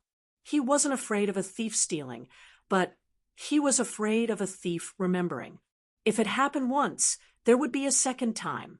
The Eternal Forest's Vice Speaker Ulysses was sent to Miracle City by the Elven King to investigate this matter for Chu Tian's group. Meng Qingwu asked, "Can you find out who did it?" "It's difficult." Ulysses shook his head and said, "We've checked the corpses, but we didn't find any clues to their identity." How could they feel at ease with this answer? Chu Tian and Meng Yingying were almost killed, and this was in their territory. The ambushers were this strong, even having a rare spirit transformation expert. If it wasn't for Chu Tian's cultivation increasing and his new cultivation technique, who knew if something would have happened? Meng Qingwu asked in an unwilling voice. To be able to send out this kind of lineup of assassins, I think it's most likely a few large powers. Which side do you think is more suspicious? There are spirit beasts and dark elves among the ambushers this time.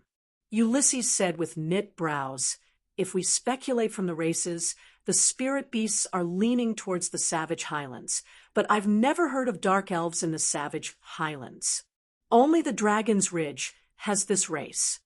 This guess had no basis, and there was no meaning even if it was right.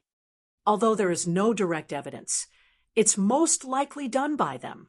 Chu Tian stood up and said, not taking revenge is not my style. Miracle City could barely protect themselves. Could they fight against these giant powers? They were existences on the same level as the Eternal Forest. Everyone looked at him. This fellow wouldn't be doing something shocking again. Right. Chu Tian announced, this incident is a wake-up call. On the one hand, we have to strengthen our defenses and build a barrier around the city in the shortest time possible. On the other hand, every high-ranking person must bring enough guards and return scrolls with them to prevent any accidents. On the other hand, we can't swallow this insult. We have to use our actions to tell the forest that Miracle City isn't a soft persimmon that anyone can pinch. It's natural for us to strengthen our defenses. How are you going to deal with them? These fellows aren't people we can easily provoke, and if we don't handle them properly, it will cause a large battle. Miracle City can't handle another battle. City Lord Chu Tian, please don't act on impulse. Ulysses broke out in cold sweat. The elves were cooperating with Miracle City, and if Chu Tian caused any trouble, the Eternal Forest would also be out of luck. I'll say this first, the elves won't be involved in the battle. Look at you, you coward! Chu Tian revealed a look of disdain. Forget it. I never expected the elves to help me in the first place. Chu Tian said with a smile, why are you so nervous? It's not like I don't have a brain. Please be assured. I know what I'm doing. There's no need for you to worry about this matter. Although the news of the city lord being attacked was sealed, there were still some rumors circulating. This was because 2 days after Chu Tian was attacked, Miracle City began a large-scale construction. They created more restrictions and fortifications for Miracle City, with the most typical example being the Undead Towers. The density of the Undead Towers in the Miracle Mountain Range increased by around 4 times, and there were over 100 of them. Even if each Undead Tower could only control 10,000 undead, these Undead Towers were enough to control an undead army of 1 million. As for the choice of the undead, of course they were leaning towards the skeletons. Although there were giant monsters like the Abominations, fierce characters like the Death Knights, or flying soldiers like the Gargoyles, they all had battle strength that surpassed the skeletons by who knows how many times. But the production and maintenance costs of these soldiers were too high, and it was easy for them to pollute the environment. The skeleton soldiers were relatively weak, but after they were processed, they wouldn't bring plagues and wouldn't pollute the environment. It was because they were weak that they could control more. Not only would the skeleton soldiers become Miracle City's guards, they could also be used in large amounts in the mines and factories, giving Miracle City over 1 million workers that wouldn't tire out. Miracle City sent several thousand people to excavate the Death Ruins. The surface of the Death Ruins and its surroundings were covered in a large amount of remains. These remains had been soaked in death energy for tens of thousands of years, so there was a very strong energy contained within. As long as they were awakened as undead, their battle strength wouldn't be weak. Large amounts of remains filled the containers. Miracle City's transport airships hung the containers and sent them back in batches. Miracle Commerce sent several hundred gnome alchemists. According to the recipe and materials provided by Chu Tian, they made a large amount of corpse refining medicine to soak in these bones. This kind of medicine could fix the death energy in the bones. Not only would the bones become stronger, the energy wouldn't leak out and contaminate the environment. After these remains were processed, they were sent to a special place to be awakened. Several hundred Black Moon sect cultivators with innate death energy were sent over, using a secret technique to activate their soul flames and awaken the undead. One by one, the skeleton soldiers stood up. These skeletons were different from normal skeletons. Although they were still cold and terrifying, there was no energy leaking out.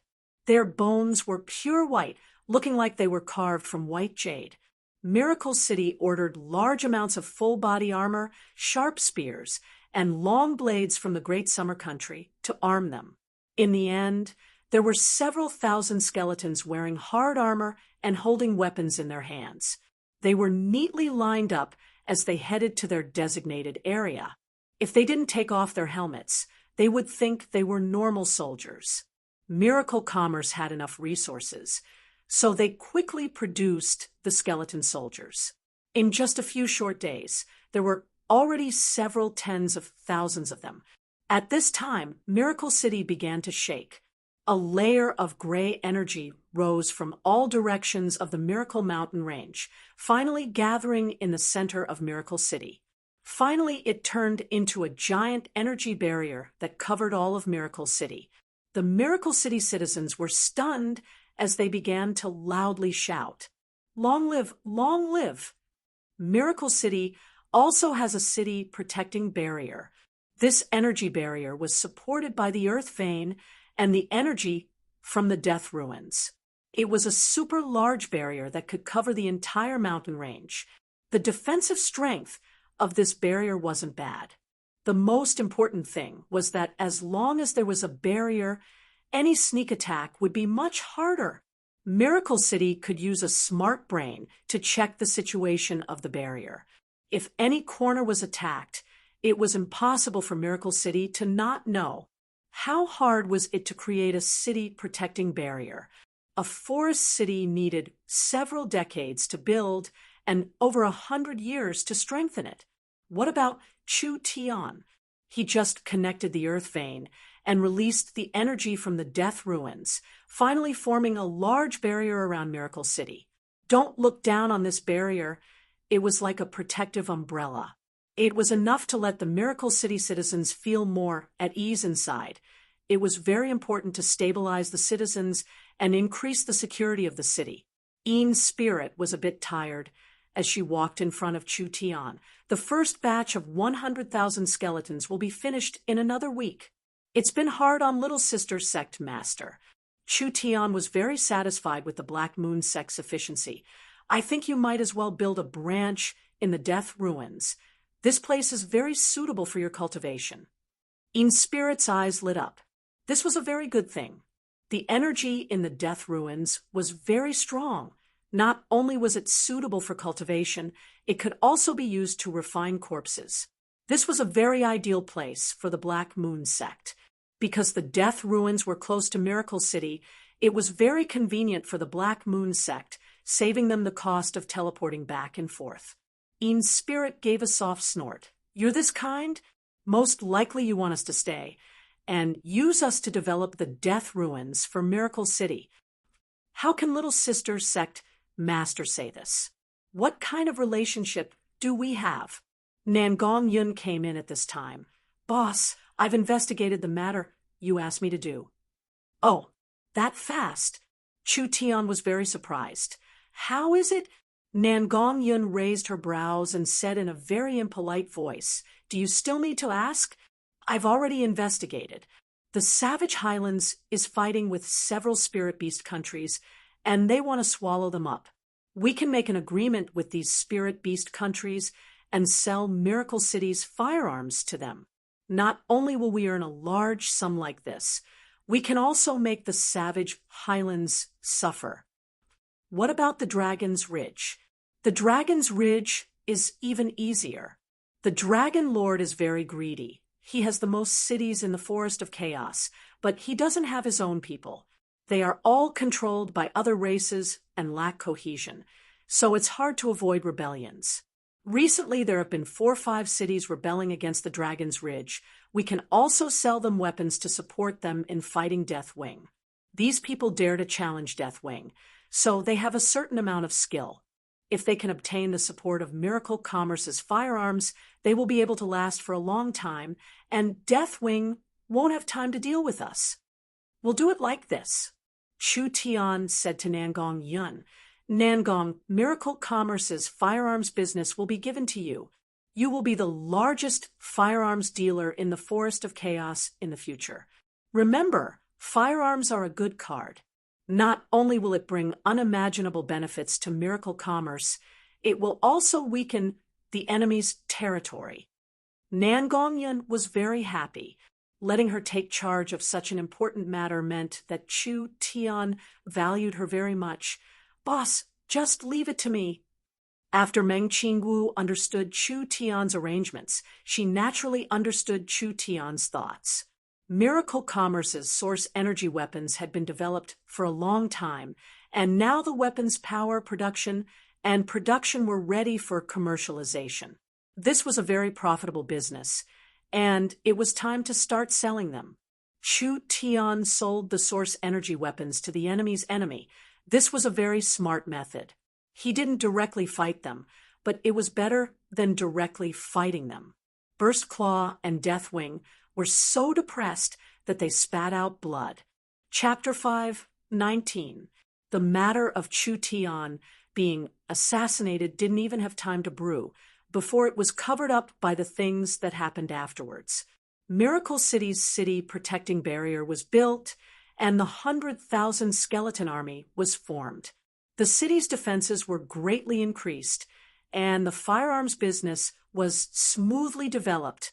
The continent's #1 firearms merchant, Nangong Yun, had won his first battle. The 2 buyers showed a strong interest in the source energy weapons. Therefore, after some negotiations, the 2 customers ordered large amounts of storm rifles, destruction machine guns, source energy cannons, and the new source energy weapons. These 2 orders added up to 500,000 source stones. In fact, the total cost of these weapons didn't even add up to 50,000 source stones. It wasn't hard to foresee that in the near future, the firearms business would be as important as a money tree to Miracle City. Other than that, the 1.5 million source stones from the Elven Bank were already in place. Miracle City began to give out loans to the surrounding tribes, encouraging people to start businesses. Other than that, there were loans given to the subsidiary companies within the company, allowing them to invest in the Great Summer Country, Great Joe Country, and Northern Militant Country. They would develop large amounts of oil fields, rare mines, factories, and various research departments. Miracle Commerce's financial problems had already been solved. This money didn't even need half a year to be invested, and they would be able to earn back several times their investment. Chu Tian, the Elven Bank's physical business hall, has been opened, and the Elven Bank's functions have been completed. The Elven King has invited you and Elder Sister to the Eternal Forest to participate in the official opening ceremony. Chu Tian, who was cultivating in the Miracle Gardens, received a call from Ying. The elves were quite efficient, and the physical business hall was completed. However, this was a good thing. It would prevent more problems. The elves had already established Elven banks in their active areas, and the other facilities and technologies of Miracle Commerce were already in place. It seemed like the elves would be the first race in the forest to enjoy the benefits of Miracle City's technology. They had to give the Elven King face when he invited them. Chu Tian brought his followers Meng Ying and Vivian, finding the young Miss Dolores and the others. They came to the Eternal Forest through the transport tower. Everyone look, this is the Elven Bank. After Vivian came to the Eternal Forest, she impatiently brought everyone in front of a building. She pointed at the building behind her like it was a treasure and said in high spirits, "Take a look." The Elven Bank stood in the center of the Eternal Forest. Just like the Elven race's style of being close to nature, the Elven Bank was still mainly made of tree houses. The surface was covered with delicate vines, and it was as tall as a 5-story building. The overall shape was hexagonal, but it had a diameter of more than 100 meters. At first glance, it looked like a giant tree stump, and it was covered with lush branches and leaves. However, this was indeed a building, because upon closer inspection, one could see the windows, as well as the exquisite patterns carved on the tree trunk. The symbol of the Elven Bank was a flourishing ancient tree of life. It looked simple, but it was actually elegant. The design of the space inside was very reasonable. The location of the treasury and the smart brain were very hidden, and there were many secret rooms that could store things. The outside could be set up with barriers, and the inside could be set up with restrictions. In short, there were many functions, and it gave people a safe and stable feeling. Meng Yingying couldn't help but praise. The elven architecture is so strange. Tree houses were everywhere in the elves' territory. These were the most common houses of the elves. Ordinary elves liked small and exquisite houses.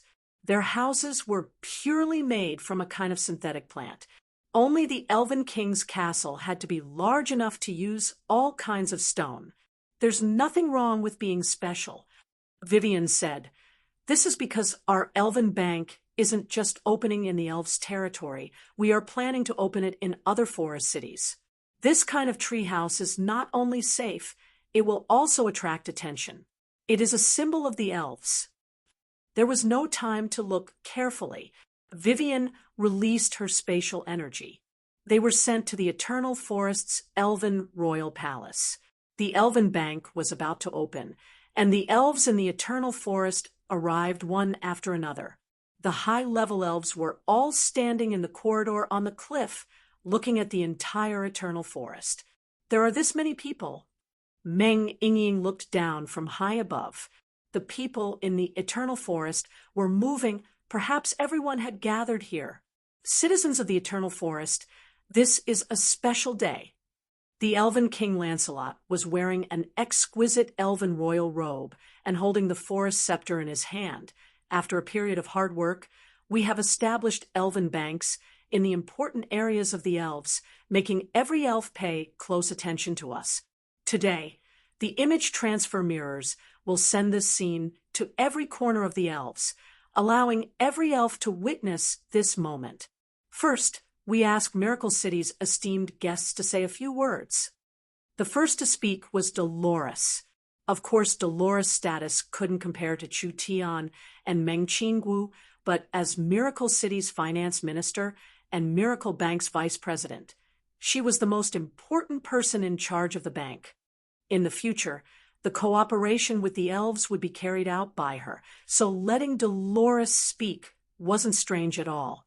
I am very honored to speak on behalf of Miracle Bank. The elves have a strong influence and reputation, as well as a reputation that everyone on the continent praises. There is no race more suitable than the elves to establish a bank, and Miracle Bank will be the Elven Bank's most important partner in the present and future. We will work together to explore the new economic field and contribute to the prosperity of the continent. Next, I will announce the details of the cooperation between the Elven Bank and Miracle Bank. Dolores was speaking on behalf of Miracle Bank, so the contents of her speech were mostly on the level of the two banks. These contents were things the elves had never heard of before, so it was very novel to them. When Dolores finished speaking, the elves broke out in a wave of applause. It was Meng Qingwu's turn. Dolores represented Miracle Bank, and Meng Qingwu represented Miracle City.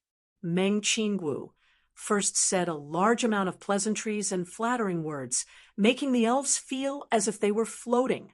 Then she threw out the real deal. Today is an auspicious day, and I want to announce a piece of good news. Actually, the cooperation with the Eternal Forest has been established before the Elven Bank was established. When the Elven Bank is established, Miracle City's logistics, transport, and information network in the Elven region will be fully covered. The elves all stood up and applauded. This news was just too great.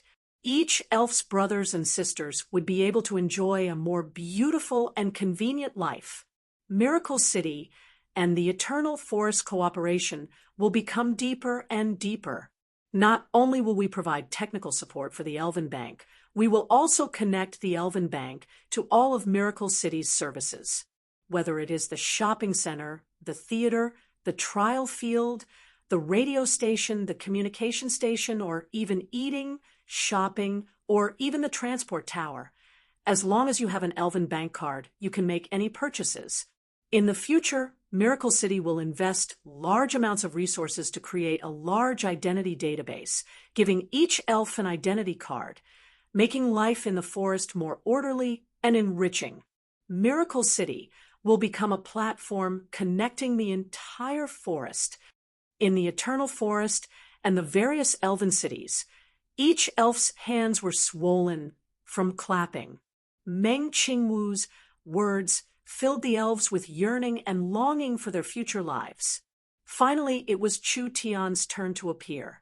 Chu Tian came to the corridor and looked down. The millions of elves in the Eternal Forest were all looking at him with burning gazes. He revealed a faint smile and cleared his throat to say, "Our beautiful Minister Dolores and City Lord Meng Qingwu have said everything that needs to be said, so I'll talk about something else." The elves instantly calmed down. Everyone stared at him without blinking. This is the best of times. This is the worst of times. Chu Tian's voice spread across the entire Eternal Forest through the speakers. The current world is in chaos, and there are naturally endless threats. There are endless wars and killings. So people are still facing many challenges. But the continent is rich in resources, technology, and civilization have just begun. Chaos and order have not been decided yet. Every race and every person has endless possibilities. The elves are one of the most outstanding races in the world, and the elves are one of the purest and noblest races. You should shoulder the mission of this era and use your strength, wisdom, and rigor to influence even more people, letting your purity, kindness, and songs spread to every corner of the continent. All living beings in this world are born in a circle. There is no species that can be isolated from the world, and the elves are no exception. You have already encountered the best opportunity in history, so please bravely break the shackles, tear off the heavy chains, and chase after the new elven era. The lowliest and most ordinary creature should have dreams. Don't be afraid of not flying high enough because you are sitting on Miracle Commerce's dream carrier. Now please answer me loudly. Do you want to become a top entrepreneur?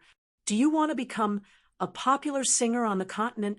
Do you want to become a famous artist? Do you want to become a peak expert? The elves were instantly filled with excitement. Want.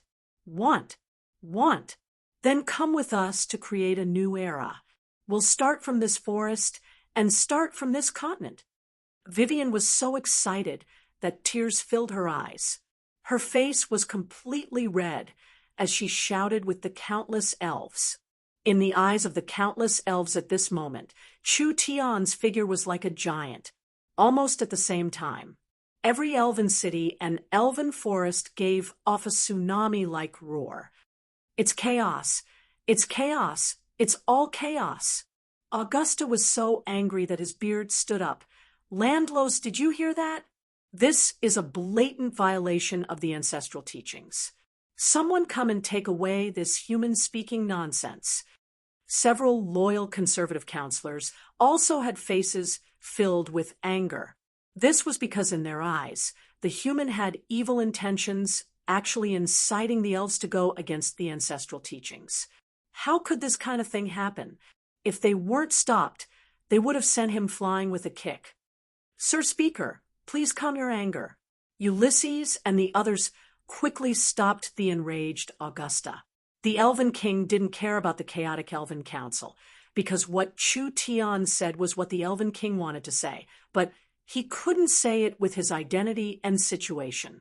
Now that Chu Tian said it for him, of course he was very grateful to Chu Tian. Many thanks to Miracle City's 3 representatives for their words. This will be recorded in the history of the elves. The Elven King came out and announced, I, the Eternal Forest's Master, the 43rd Elven King, Lancelot, officially announced the establishment of the Elven Bank. Chapter 5:20. The Eternal Forest speech was sent to every corner of the Forest of Chaos by the magnetic image towers and magnetic sound towers. The Elven Bank's operation became explosive news in the Forest of Chaos. The elves were ignorant of worldly affairs and had been isolated for many years. Were they prepared to come out now? The various powers began to speculate. The elves were a giant in the forest and were the #1 race in the forest. In terms of cohesiveness, no other power could compare, and any action the elves made could change the situation in the Forest of Chaos. Thousands of elves submitted applications to open accounts, and the entire race was like a flood of revolution. Actually, the elves were not inflexible. They had suffered unspeakable hardships from following the ancestral teachings for thousands of years. They could only watch as more and more resources were stolen, more and more territory was eaten away, and more brothers and sisters were taken away by human traffickers. What did the ancestral teachings bring them? They were only becoming weaker and weaker, and their influence was shrinking. The Elven Council was high above, not caring about the people at all. The old men were immersed in the glory of the elves and the peace in front of them. They did not think of any reforms at all. If the ancestral teachings were not suitable for the elves, why would they still adhere to them? The elven laws were written by the ancestors, so if the seniors had the qualifications to write them, why couldn't the descendants change them? Since they were not suitable, wouldn't they be shackles binding the elves? The elves should stand up and do something. Chu Tian quickly returned to Miracle City after giving his speech to avoid being chased by those old elves. He had been paying close attention to the Elven Bank's situation in the city. This was because the Elven Bank was not just a large matter for the elves, it was also a large matter for Miracle City. Chu Tian was most worried about the internal resistance of the elves, which was also the reason why he stirred up the elves. As long as he broke through the internal resistance of the elves and let the bank run smoothly, the other problems would naturally be solved. Big Brother Chu Tian, Big Brother Chu Tian. Vivian rushed back to Miracle City to report the good news, bringing everyone the battle report they needed the most. I've received the data. The Elven Bank has opened the first deposit limit, and it's been filled by half in just 2 days. This news shook everyone's spirits. Meng Yingying couldn't help asking, upper limit? What upper limit? What's the upper limit? Father, and the city lords have decided that the Elven Bank will temporarily take in a maximum of 5 million source stones. Currently, ordinary elves have no way of depositing, so it is mainly targeted at the middle and high-level elves. Furthermore, deposits cannot exceed 50% of their total assets. Vivian swallowed her saliva and said, but even with so many profits, it has already reached 2 million source stones. The elves were really rich. However, Meng Yingying couldn't understand why there was a deposit limit and so many messy restrictions. Wasn't this discouraging the enthusiasm of the elves? From Chu Tian's point of view, it was understandable. In the end, the Elven Bank was just an experiment for the elves. In the end, no one dared to guarantee that it would succeed. Besides, if the Elven Bank were to collect all the wealth of the elves at once, would it be able to spend so much money transferring to Miracle Bank? Not to mention whether or not Miracle Bank could absorb this much. Even if Miracle Bank could, the Elven King wouldn't dare give half of the clan's wealth to Miracle City. If something happened to Miracle City, or if Miracle City ran away, or if something unexpected happened, it wouldn't be a joke. As for the limit on who could open accounts, on one hand, it was because the middle and high-level members were more resistant to risk, and on the other hand, It was because the Elven Bank's business hall was limited. It couldn't hold several 100,000 people lining up to open accounts, so they could only start with large customers.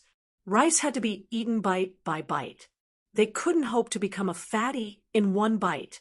Vivian said, "The current 5 million source stones limit is for the clan. The Elven Bank doesn't have an upper limit for outsiders. There are already several cities that have relations with the elves that have sent envoys over. They seem to be preparing to open accounts in the Elven Bank in the name of their cities. I don't think it will be a small amount." Meng Yingying said in a surprised voice. "It can't be. The bank has just been established, and there are already other races coming to deposit money. This is very normal." Dolores didn't find it strange at all. How big is the influence of the elves in the forest? Now that the elves have made a move, whether it's to curry favor or to probe, it's fine to support the elves first. Everything is going smoothly. Chu Tian was completely relieved. Our smart brains production speed is gradually increasing. How about we sell another batch to the Eternal Forest and let them open more banks? Vivian seized this chance to flatter him. With the smartest big brother Chu Tian in the world, how could things not go smoothly? Nonsense, who doesn't know? Chu Tian gave a shameless laugh. Although what you say is the truth, I am a low-key person, so you can say it behind my back. You don't need to say it in front of me. Meng Yingying almost vomited in disgust. Enough with you. This is only half the battle. Meng Qingwu gave a soft cough. Although she was happy with the Elven Bank's first victory, with her personality, she wouldn't let her guard down. The success of the bank model is not completely decided by the ability to absorb funds, but rather whether the bank can form a virtuous cycle. This isn't hard. Dolores couldn't help saying, "If the Elven Bank is in trouble, they can just deposit the extra money with us." Thinking like this isn't feasible. Meng Qingwu said with a serious expression. "We support the establishment of the Elven Bank. Of course, we have plans to deposit money with Miracle Bank, but this isn't the main goal. Otherwise, the elves' hard work would become Miracle City's wedding dress. This wouldn't be justified." "The young miss is right," Chu Tian nodded. "Not only do we need to establish the Elven Bank, we also need to keep it running normally. Only like this can the Elven Bank continue to expand and become the most influential bank in the Forest of Chaos." Meng Qingwu added, "Once our cooperation with the elves succeeds and the elves gain enough benefits, it can be considered setting a benchmark for our Miracle City. At that time, there will be no need for our foreign and commerce departments to take the initiative to negotiate. There will be an endless stream of powers coming to cooperate with us." Vivian was very moved. Big brother Chu Tian and elder sister Qingwu were too righteous. Meng Yingying also supported the two of them. What should we do next? It's simple. We've already established the Elven Bank, so we'll support the grassroots elves to start businesses, Meng Qingwu said to Vivian. And Meng Yingying, "Princess Vivian, Yingying, your mission during this period of time is to promote the development of the elves. Yingying is the production minister, so you need to use all your resources to build factories in the elven cities and the surrounding areas, guiding the elves to start businesses. Our Miracle Commerce's technology, as long as it isn't our core technology, we can give a part of it to the elves. For example, small products like the electric lights, the cooking array technology, the movie production technology, and etc." Yingying immediately stood up. "All right, I know what to do." Vivian was also very happy as she said, "You will all be the great benefactors of the elves. Don't say any more. Quickly go." Chu Tian suddenly thought of something. "That's right. Our beauty Dolores doesn't need to be busy anymore. So how about you bring a fox caravan over to help? You have to know that the elves don't have any business sense." Dolores took the initiative to volunteer. "I'm willing to bring the fox merchants to the elven area and help the elves with their business plans." Meng Qingwu thought about it before nodding. "That's also good. Let's go." Vivian said with high fighting spirit, "The beautiful future of the elves and the forest of chaos will be created by us. The three of them left the conference room. Meng Yingying went to organize the production department. Dolores went to organize the fox merchants. Vivian went to organize the itinerary and planning. The three of them didn't just come for the elves. Meng Yingying would help the elves build large amounts of factories in the elven area. These factories would be a joint venture with the elves, so wouldn't the final product be according to Miracle Commerce's will? Dolores would bring the merchants to the elven area to turn stone into gold, turning the worthless mines and resource fields into precious wealth. She would let the elves turn the most common local products into popular products in the shopping center, and she would train the elves to form a company that would depend on Miracle Commerce in the end. The more prosperous the elves were, the more prosperous the forest was, the more prosperous Miracle City was, and the more prosperous Miracle Commerce was. This in itself was a virtuous cycle. After a few days, the Elven Bank was filled with the first 5 million source stones. The elves had long lifespans, and to the elves, 3 to 5 years wasn't anything. Therefore, most of the deposits were over 3 years, which meant that it was hard for the elves to redeem their deposits in a short period of time. What was shocking was that the deposits outside the race were also close to 1 million. This was the deposits of several cities, with each city having over 100 to 200,000. This wasn't much to a city. They could express their goodwill to the elves and also test the waters, so they were willing to take it. There was too much money. How could the Elven Bank spend it? The Elven Bank, in order to maintain its operating costs, took out 2 million for 5 years and transferred it to Miracle Bank for 5 years. Miracle Commerce's 5-year interest was double that of the Elven Bank. So just the interest from this transfer was enough to cover the Elven Bank's entire interest costs. The Elven Bank began to try lending to the elves, something that the Elven King and the various cities didn't expect happened. The Elven cities were much more enthusiastic about applying for loans than expected. Some were preparing to open a potion shop. Some were preparing to open a talisman shop. Some were preparing to sell herbs. Some were preparing to sell leather. Some were preparing to open a factory. Some were preparing to open a mine. And there were even more arts and entertainment businesses. For example, the Elven Source Energy Restaurant, the Elven Film Studio, the Elven Trial Field. The amount was unimaginable. Could the elves not trust their own people? The elves were rich in resources and had many things to do. As long as they were willing to take risks and had a bit of brains, they wouldn't suffer a loss. The Elven Bank was very lenient to their own people, not even asking for a mortgage. As long as they had a project and a reasonable loan, they would all accept the loan. In the end, they released 200 loans in just a few days, reaching a total of over 1 million source stones. The Elven King was so excited that he almost couldn't sleep. This was not a sum of source stones, but rather a seed. He could feel that his goal of reform was getting closer and closer. The elves were filled with enthusiasm. So how could the Elven King and the various city lords not support them?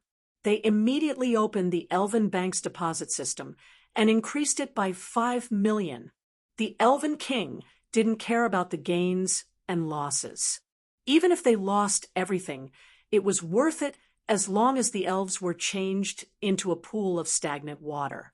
This was something money couldn't buy, not to mention, with Miracle Commerce's supervision and Smart Brain's risk control, the possibility of the elves losing money was very small. The elves would be the biggest beneficiary of this reform. Chapter 5:21. The Elven Bank's development momentum was very good, giving the Elven King and the Elven City Lords a peace of mind. When the Elven Bank announced an increase in deposits, they also decided to increase the number and scale of the banks. It would be best if they opened banks in other cities, obtaining more deposits. This would increase the influence of the elves, and they could use the wealth of other races to develop their own race. Just thinking about it made people excited. One, expand. This definitely couldn't be done without the support of Miracle Commerce's technology. The young miss generously waved her pen and sold another 20 smart brains at a friendship price of 400,000. Was it very dark? This was a top product of the Smart Brain Company. Wasn't it up to Chu Tian's group to decide how much it cost? This price wasn't considered expensive. With the Elven Bank's current momentum, even if they sold it at double the price, the elves wouldn't buy it. The young miss considered long-term benefits and disdained the small benefits in front of her. The company could produce 5-6 smart brains a day, which could satisfy their needs. In the future, the production of smart brains would only become faster and faster, so they couldn't let it affect the popularity of their allies. This was a very important and profitable product. Miracle City's current situation was that while they were wildly selling weapons to give the savage Highlands and Dragons Ridge a headache, they were also selling smart brains to allow the Eternal Forest's elves to quickly develop, restricting their enemies and increasing their allies. Whether it was the source energy weapons or the smart brains, they could all bring benefits to Miracle City. After the Elven territory was opened, Miracle Commerce's other products like cell phones, theaters, source energy food, and etc. Moreover, they followed the elves and continued to expand into other areas, which was definitely a very profitable business. Not to mention the fact that the Elven Bank was developing so quickly, large amounts of money were being transferred to Miracle Commerce. A portion of this money would be used to create new factories and resource fields, creating stronger production and resource channels. A portion would be loaned to their companies, quickly catalyzing new products and technologies. The rest would be invested in the Great Joe country and the other 3 kingdoms to open up new markets. The company formed a virtuous cycle. Its influence spread to more forest cities and to more kingdoms. However, the faster they developed, the more they couldn't be careless. Miracle Commerce was becoming stronger and stronger. Not only were the forest of chaos powers sitting on pins and needles, they were most afraid of attracting the attention of the top powers on the continent, like large empires. That was not something Chu Tian could resist. The company had to become stronger. Miracle Commerce and Chu Tian did not have much time. Miracle City's people were all working hard. Nangong Yun had turned into an arms dealer to sell weapons. Feng Kaidai and Yun Yao were opening up the market. Meng Yingying, Vivian, and Dolores were in the Elven region. Chun Bingyu and the others were developing in the Great Joe country. Dong Fenghaoren was busy training troops for Miracle City. And there was no need to mention the young Miss Meng Qingguo, since no one was around, and the Missy had no time to care about him. Chu Tian suddenly felt bored, so he took the elevator to the underground base to see how the work was going. The gnomes' underground research base had changed greatly. This was because the gnomes did not need to manage the city, and everyone could come here to do research. There were also large amounts of scholars from the Yun sect, bringing large amounts of Miracle Commerce's technology, so it was much more lively than before. City Lord 0, the city administrator, had automatically notified Clark. When he received the news, he immediately came out to greet him. "Why are you here?" Chu Tian casually looked around. "I'm here to inspect the work and see how the projects are doing." "Clark, is this place still good? Is there enough research funds?" It's enough. Yesterday, Vice City Lord Meng Qingguo doubled the base's funds. We have never had this much money before. That's good. How is the strengthening of the divine servants? Please come with me. In a secret research room, there were 18 divine servants. They were all placed in containers and were undergoing further modifications. According to the city lord's request, we have purchased and consumed a large amount of materials to modify the divine servants. These divine servants have already been infused with a very strong energy. I estimate that after this modification, these divine servants' strength will reach the rank 6 true spirit. The sixth true spirit layer was already considered an expert in the forest of chaos. There had never been a puppet that was this strong before, not to mention that the divine servants themselves were not simple. If this modification was successful, with the 18 divine servants by Chu Tian's side, their strength would increase by a large amount. This doesn't matter. With money, resources, and time, how hard would it be for them to grow? Chu Tian was not surprised at all. What I want to ask is, how is the research on the consciousness implantation going? Clark gave a bitter smile. City Lord, this is too difficult. I'm afraid it can't be done in a short period of time. The entire Source Energy Computer Research Department has been moved here. I can't be satisfied with your answer. Chu Tian was brought to an underground castle. This underground castle was an independent existence that was different from the other castles. It had the highest level of security because this was the research center for the Source Energy Matrix. It was already larger than the Great Summer Country. The Source Energy Matrix was one of Miracle Commerce's most important technologies. Most of the Yunsek's researchers had been transferred over, and adding in the gnomes, there were over 5,000 people, and each one was an elite among researchers. This kind of investment was not something any department could enjoy. At this moment, the several hundred laboratories in the research center were all busy researching the matrix. A super source energy matrix was made up of several source energy matrices, and each source energy matrix was made up of several hundred source energy arrays. This was the source of the source energy computer.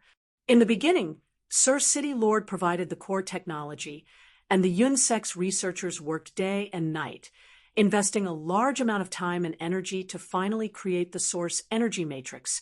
Only the matrix was not perfect. In the last few months, our research center has been investing more and more. Our focus is on breaking down each matrix and even improving the source energy arrays of the matrix.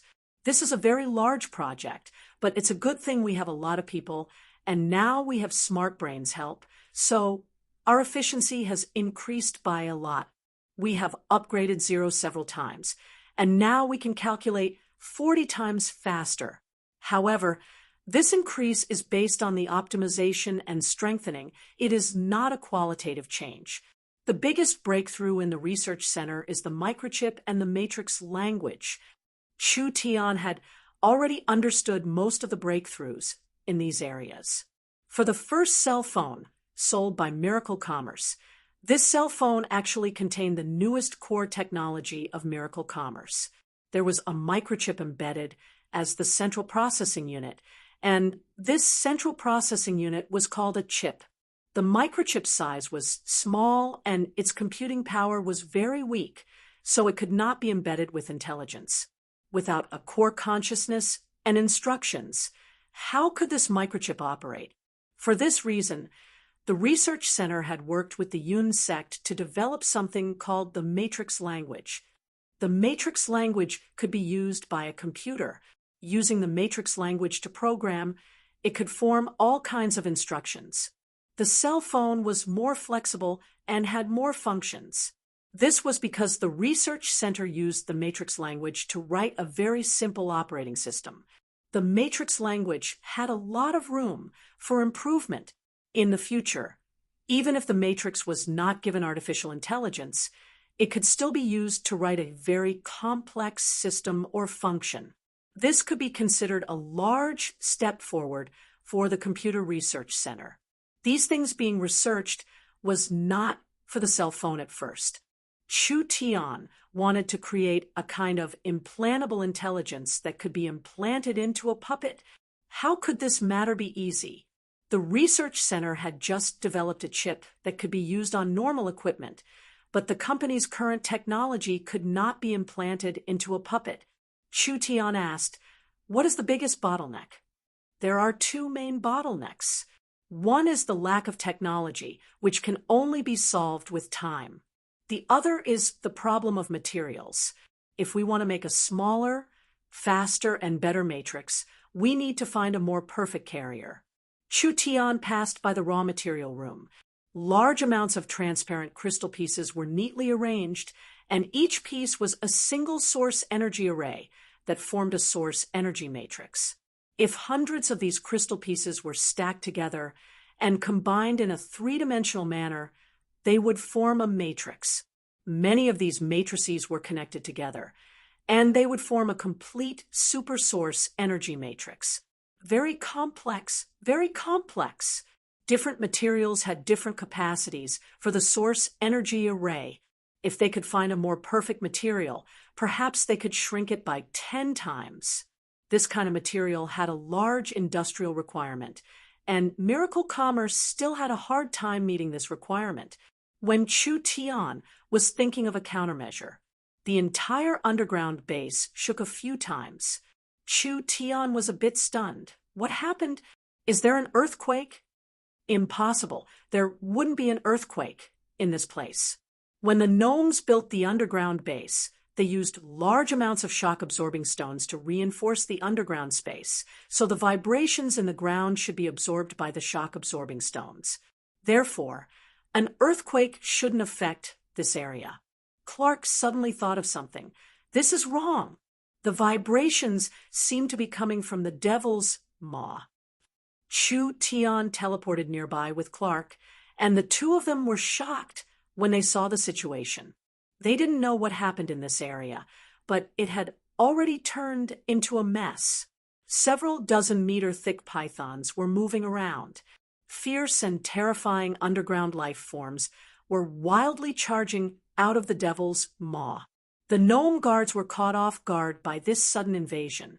It was a good thing Miracle City had prepared source energy weapons here, and several heavy machine guns were wildly firing to barely resist. Large amounts of dark life forms are charging in. We won't be able to defend for much longer. Chapter 522. The underground and surface creatures mostly minded their own business. What was wrong with these fellows? They were all wildly charging over like they had taken aphrodisiacs. But it wasn't important why the monsters came. The dark creatures were very dangerous, and their numbers were unknown. This exit was connected to Miracle City's research base. So once large amounts of dark creatures charged into the research base, it would bring immeasurable damage to Miracle City. Stop them! Chu Tian jumped out of the abyss, and his hands swept out at the same time.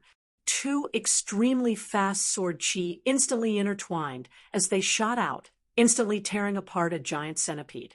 Before he even landed, sword! He released his source spirit. The demon god's sword was as black as jade, and the sword hilt was engraved with patterns. The sword body was covered in inscriptions, and it was surrounded by a destructive power, releasing a terrifying aura that made people's hairs stand on end.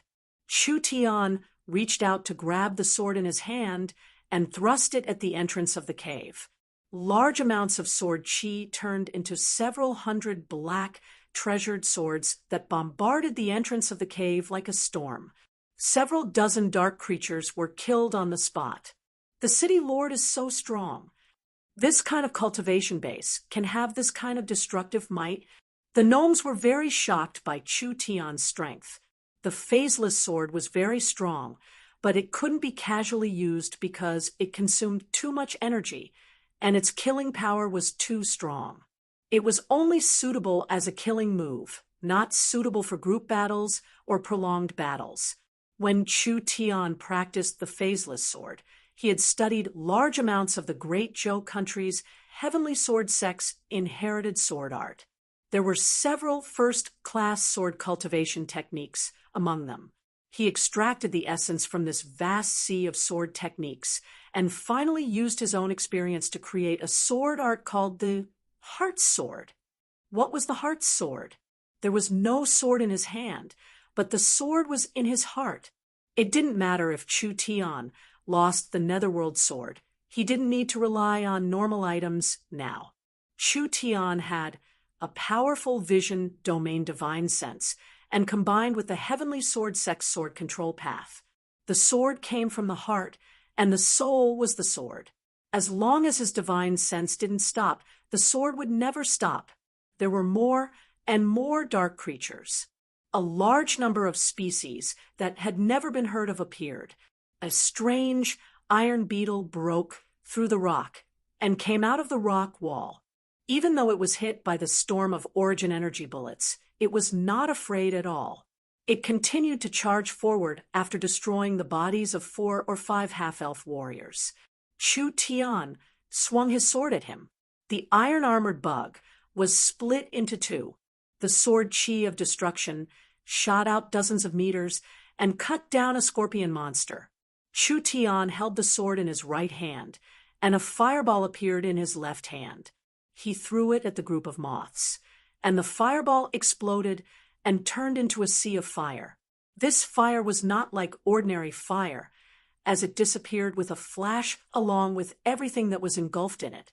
The big moths that were aggressive just a moment ago disappeared in the blink of an eye. "No," Clark shouted. "There are too many of them. We can't stop them at all." Giant centipedes, strange insects with iron shells, black snakes, scorpions, and countless other underground monsters crawled out endlessly. Although there were quite a few gnomes stationed here, facing this kind of fierce attack, it was still a bit hard for them to resist. These underground creatures were very fierce. It was fine if there were many of them, but some of them even had true spirit-level battle strength. Chu Tian knew that if they continued to resist, the gnomes would suffer heavy casualties. Should he retreat, then the base would be in danger. When Chu Tian was weighing the pros and cons, the rock wall above his head was suddenly cut open. Several tree roots drilled through the thick rock layer and fell into the underground space. These tree roots quickly grew, turning into small tree ants that were 3-4 meters tall. "It's Cenarius." Chu Tian already knew that Cenarius wasn't weak, but he never thought he would be this strong. Everything that happened in this deep underground base, he could sense it from the surface, and he could even summon several clones to help him fight. Cenarius was one of the peak experts in the Forest of Chaos, so even if his clones came, they would still be very useful reinforcements, greatly reducing the pressure on the gnomes. At this time, the elevators in the underground base quickly moved, and large amounts of Miracle City experts arrived under Dongfang Howren's lead. Zero's efficiency was very high. When Zero knew the situation here, he immediately went to find reinforcements. Chu Tian broke out in laughter. "You've come at the right time." Dongfang Howren saw that the situation was critical and didn't waste any words. "Exterminate those damn insects. Don't let them take half a step forward." Miracle City experts were sent over in batches. Although the monsters were very fierce and powerful, they weren't strong enough. After fighting for over half an hour, the Devil's Maw was already covered in corpses. It should have been the large amount of their kind dying that made them panic. So these fellows didn't come any closer. Chu Tian left a group of people to defend the area while he returned to the city to discuss it with Meng Qinggu. This was not a small matter. If there were countless insects crawling out of the ground, it would be a large threat to Miracle City. Dongfang Howren came over to report, "We've roughly calculated it. We've just killed over 30,000 dark creatures, and there are over 10 different species." Over 10 different species. Meng Qinggu was a bit confused. "Why are there so many?" Dongfang Howren was also confused. "What makes us feel the strangest is that these underground dark creatures should be natural enemies with each other." Meng Qinggu tightly knit her brows. Could someone be controlling them? Controlling? I don't think so. Chu Tian didn't find anything suspicious. These monsters are rushing to crawl out. It seems like they are running for their lives. Running for their lives? If my guess isn't wrong, there should be a large change underground that caused these dark creatures to panic, making them run for their lives. Meng Qinggu was a bit uncertain. "We don't know anything about the Forest of Chaos underground world, but this matter can be big or small, so we can't just ignore it. We'll immediately recruit a group of warriors to investigate the underground world." This was a must. If they knew that there were so many insects crawling out from under their feet, they wouldn't be able to sleep well in the future. The young miss is right, but there's no need to recruit warriors. It's not good to have more living people, so I'll personally go to the depths of the underground world. Chu Tian recommended himself, but he knew that the young miss would not agree. After all, the underground world was a completely unknown space, and it was not a wise decision for an important person like Chu Tian to take the risk. So he immediately added, because the underground world is mysterious, it's best for me to guess. My cultivation technique and abilities are enough to protect myself in any environment. If we recruit some stupid forest warriors, I don't think they'll find any valuable clues before getting lost. This was reasonable. With Meng Qingwu's understanding of Chu Tian, she knew that since Chu Tian had brought it up, he definitely wasn't discussing it with her. So even if she wanted to stop him, it would be useless. She could only sigh and say, "Then you must be completely prepared. You must bring the little fox and the city return scroll. Young miss can be assured, I haven't married Ying yet. How could I be in a rush to have an accident?" Meng Qingwu fiercely looked at him. "You only think about Ying and never think about anyone else. In front of everyone, why are you being jealous?" Dongfang Haoren was a bit embarrassed as he cupped his hands and left. Meng Qingwu's face turned red, and she snappily said, "I'm about to be angered to death by you. Come with me." Chu Tian was brought to a secret room. Meng Qingwu took out 2 bottles of pills and gave them to him. This is the company's newest true spirit pill. Although it's not cheap, its effects are very good. As long as one doesn't surpass the true spirit realm, a single pill can instantly recover all their spirit energy. Other than that, there are many precious materials added to this pill, so taking it often will help increase one's cultivation base. Miracle Commerce's new technology and products were shining too brightly, almost overshadowing a few traditional industries. Actually refining talismans was a very profitable business, so Meng Qingwu never thought of giving it up. She had learned a lot of knowledge from Chu Tian and had formed a talisman research center with the gnomes. In the future, these traditional businesses would bring large profits to Miracle Commerce. The True Spirit Pill was the newest pill. The cost to refine this pill was very high. Each pill was almost 10,000 source stones. Not only was it a top-quality recovery pill, it was not inferior to a high-grade sacred pill. It was also very pure and did not have any rejection, so it could be used for a long time. Because it was very expensive, this pill was not suitable for large quantities. The 2 bottles that Meng Qingwu refined were all prepared for Chu Tian. Chu Tian was very touched by this. "It's good that the young miss has done this much for me. I really can't repay you." Meng Qingwu snorted. "It's good that you know this. Be careful from now on. You have to be fair. Do you understand?" What are you being, about? Why aren't you going to prepare yet?" Meng Qingwu gave a snort before swinging her sleeve and leaving behind a few angry words. "I still have a lot of official business to take care of." Chu Tian didn't know whether to laugh or cry. Most of the eldest miss was dignified and steady. Sometimes, when she became unruly, she was not inferior to Nangong Yun. It was just that she never showed this side of her to ordinary people. This was probably the true temperament hidden under the surface. He definitely had to explore the underground world. Chu Tian was clearer than anyone else that there was a giant empty space under the forest of chaos. Hence, the underground world here was probably much larger than anyone could imagine. This was a space completely different from the surface. What was the underground world like in this era? What level had the underground civilization of this era developed to? These were all questions that Chu Tian wanted to understand.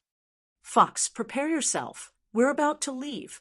He didn't bring anyone with him this time, only bringing the little fox.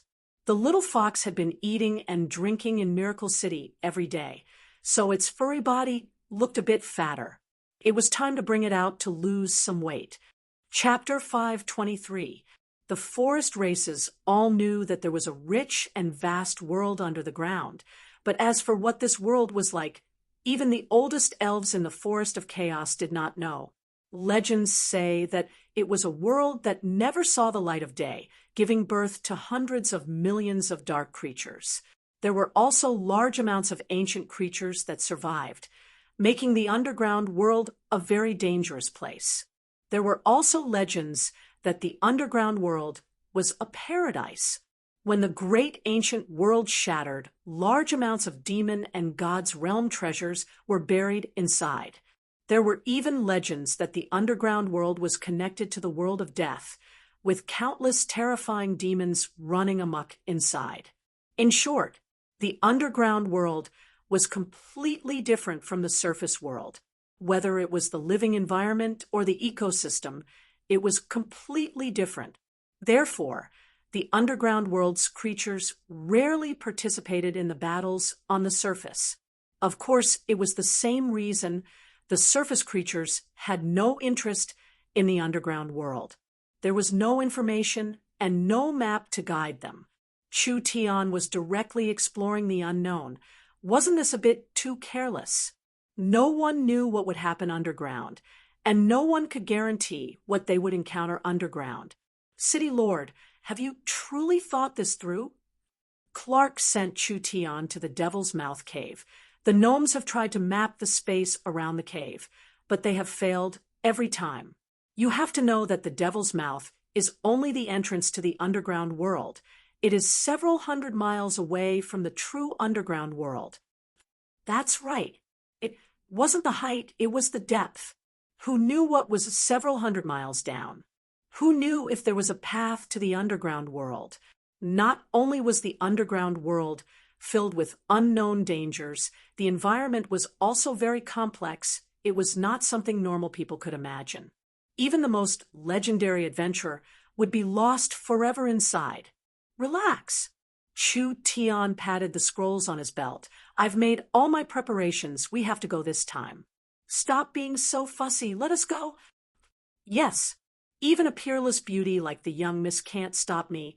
So how could a short and ugly old man like you still be fussy? Clark had no choice but to let him go. After the monster riot, the defenses of the Devil's Mouth Cave had increased. Whether it was weapons or manpower, they had increased several times to prevent something like this from happening again. In my opinion, why don't we build an undead tower here to facilitate the establishment of a monitoring station?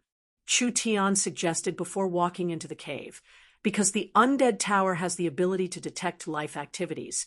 If a monster wave breaks out again, it will be able to give a timely warning. Furthermore, an undead tower can control tens of thousands of undead skeletons. These undead skeletons that are not afraid of death are the most ideal guardians. Understood. The Devil's Mouth was very different. Chu Tian frowned as soon as he walked in. Damn it, why is it so smelly? There used to be a large number of evil eyes in the area, but they had all gone into hiding. As for those that didn't, they had turned into corpses. Apart from the monsters that originally lived in the area, the entire cavern was filled with the corpses of various creatures that had never been seen before. It was like a messy slaughterhouse. Large numbers of dark creatures would attack and devour each other in the process of a riot. The little fox sniffed around like a dog. It dug out quite a few crystal cores from the wreckage and swallowed them down like snacks. Chu Tian was very impatient. Stop eating. Look around. Where did these creatures come from?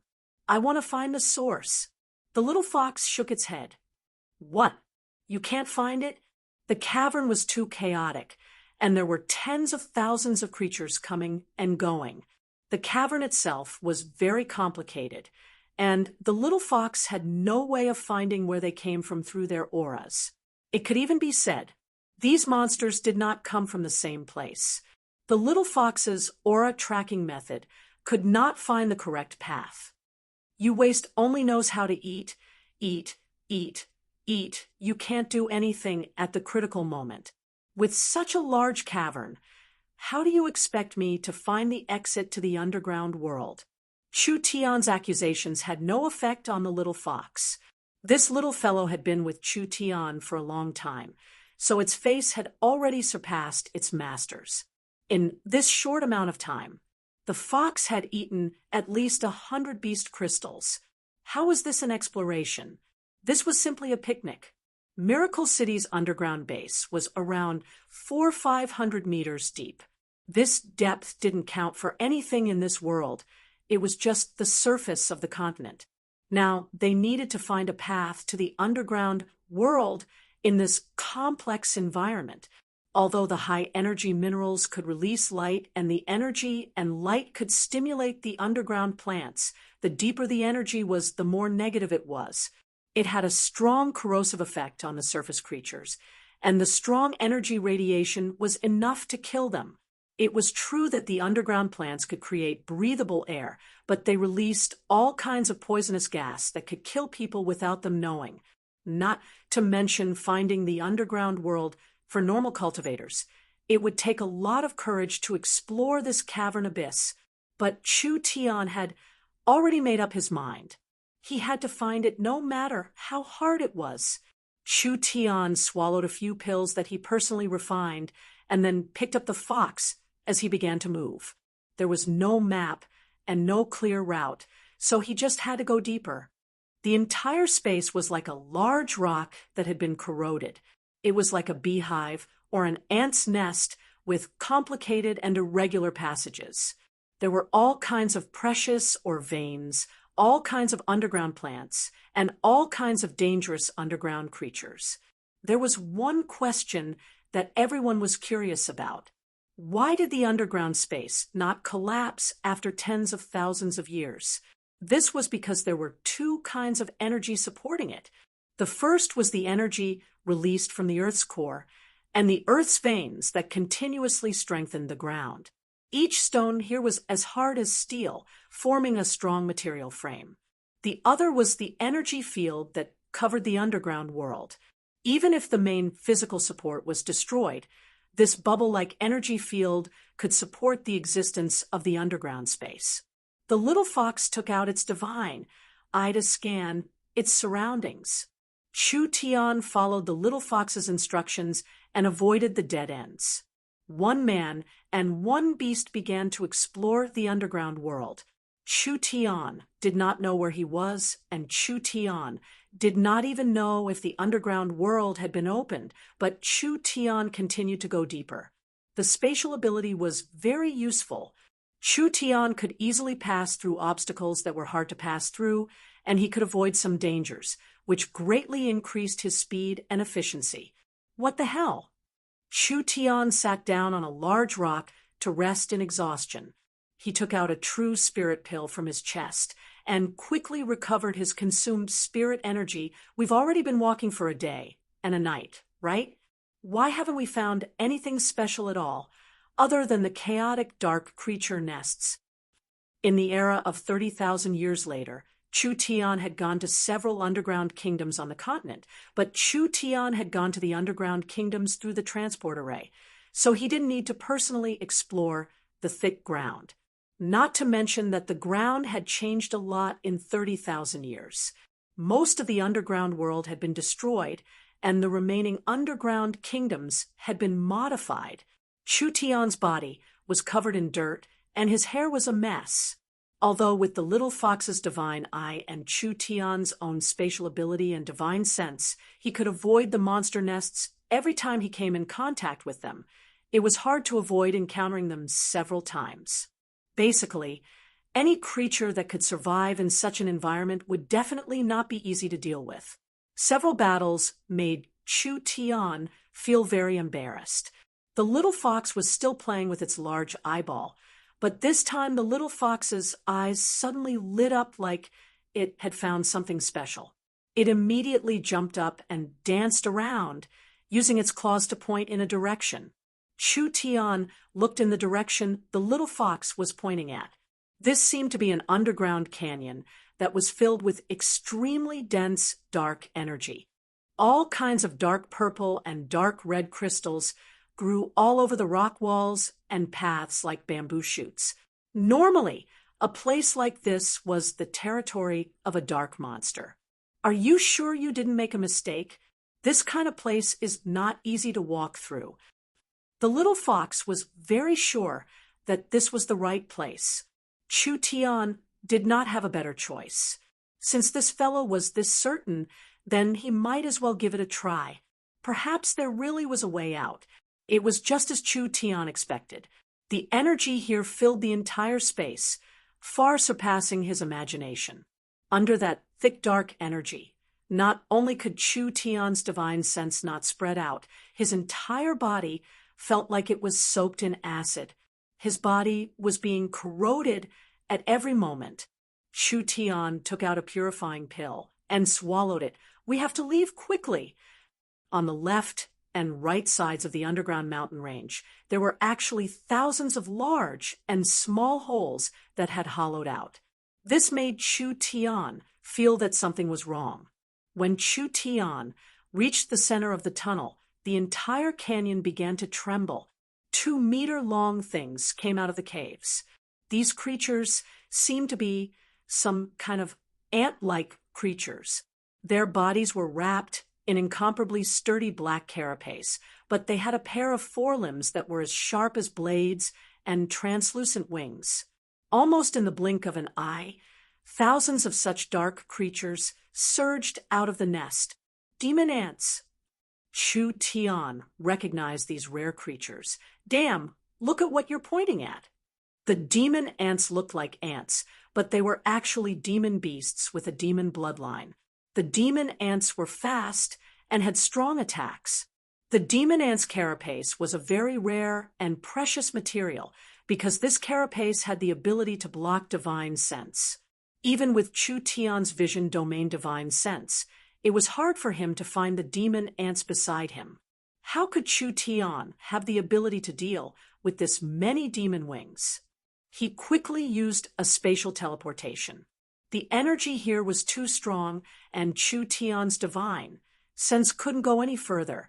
Therefore, it greatly limited the distance he could teleport. He could only teleport 1,000 meters away, and the swarm of ants had already gathered above his head. Wung wung. The several thousand demon ants let out a strange sound at the same time. The demon ants' most dangerous attack was this.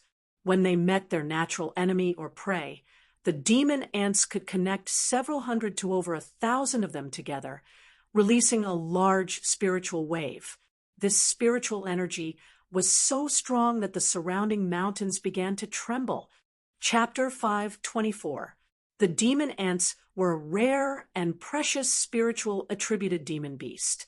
Although their individual spiritual waves were not strong, they could only harm awakened soul cultivators or cultivators without the mind's eye. But once the spiritual energy of tens of thousands of demon ants gathered together, the destructive might they could create was not something normal people could imagine. This kind of rare demon beast that could connect and fuse with one's spiritual energy was already extinct in the era before Chu Tian crossed over. He never thought that he would have the chance to personally experience it. The underground mountain range was shaking. The stones on the ground were shaking. Pure spiritual energy affecting matter. This was a level that only vision domain realm cultivators could reach. Not to mention that after the spiritual energy fused, the scale and movement created was this big. Even if 10-8 peak vision domain realm cultivators released their divine senses together, they still wouldn't be able to create this kind of result. This was a spiritual attack condensed from the energy of the entire demon ant colony. Even if it was an expert on the level of the Elven King, if they didn't have a spiritual defense technique, it would be hard for them to escape from this kind of attack.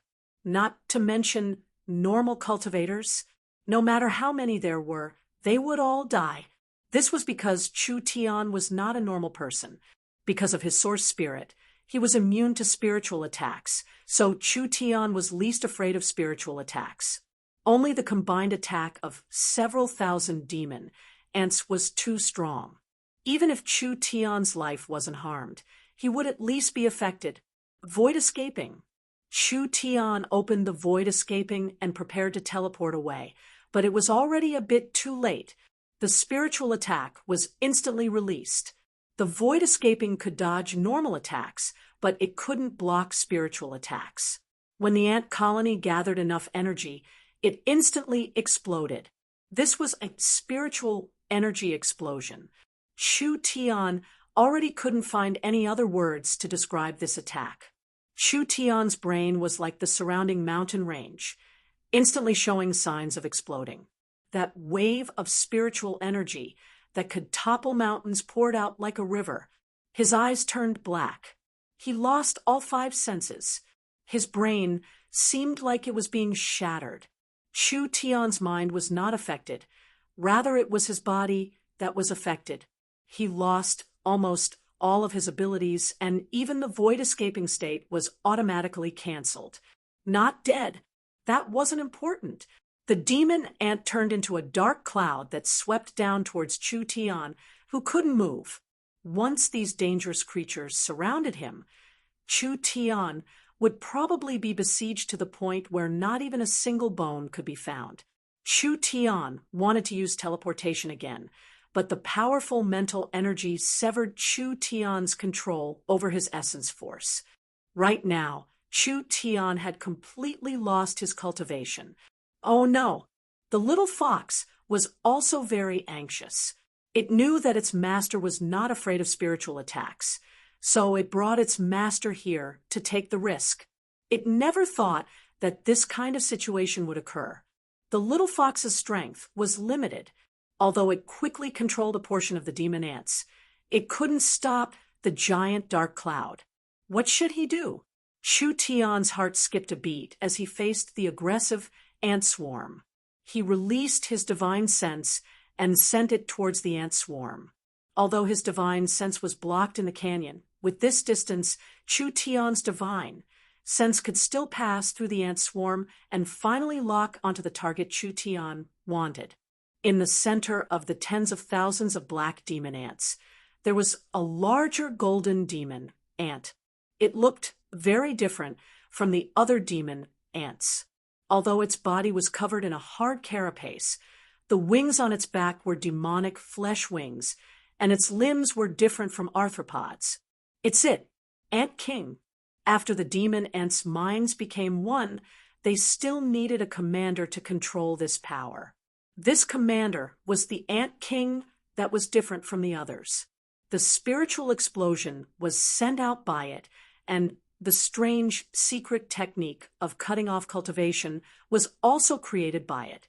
Chu Tian's cultivation was temporarily cut off, but his vision domain divine sense was still there. The demon ants were strong as a group, but their individual strength was very weak. Even if it was an Ant King, in terms of divine sense and spiritual energy, it would at most be at the peak of the mind's lamp realm, not reaching the vision domain realm. Chu Tian's divine sense directly entered another body. The Ant King's divine sense entered its body, and naturally it strongly resisted, but its spiritual energy was too weak. Chu Tian smoothly entered the Ant King's mind, and Chu Tian's divine sense merged with the Ant King's spiritual energy. Chu Tian felt the Ant King's spiritual energy release a wave of fear. Once again, it gathered the surrounding spiritual waves and unleashed another spiritual explosion and cultivation severing attack. This struggle had no meaning.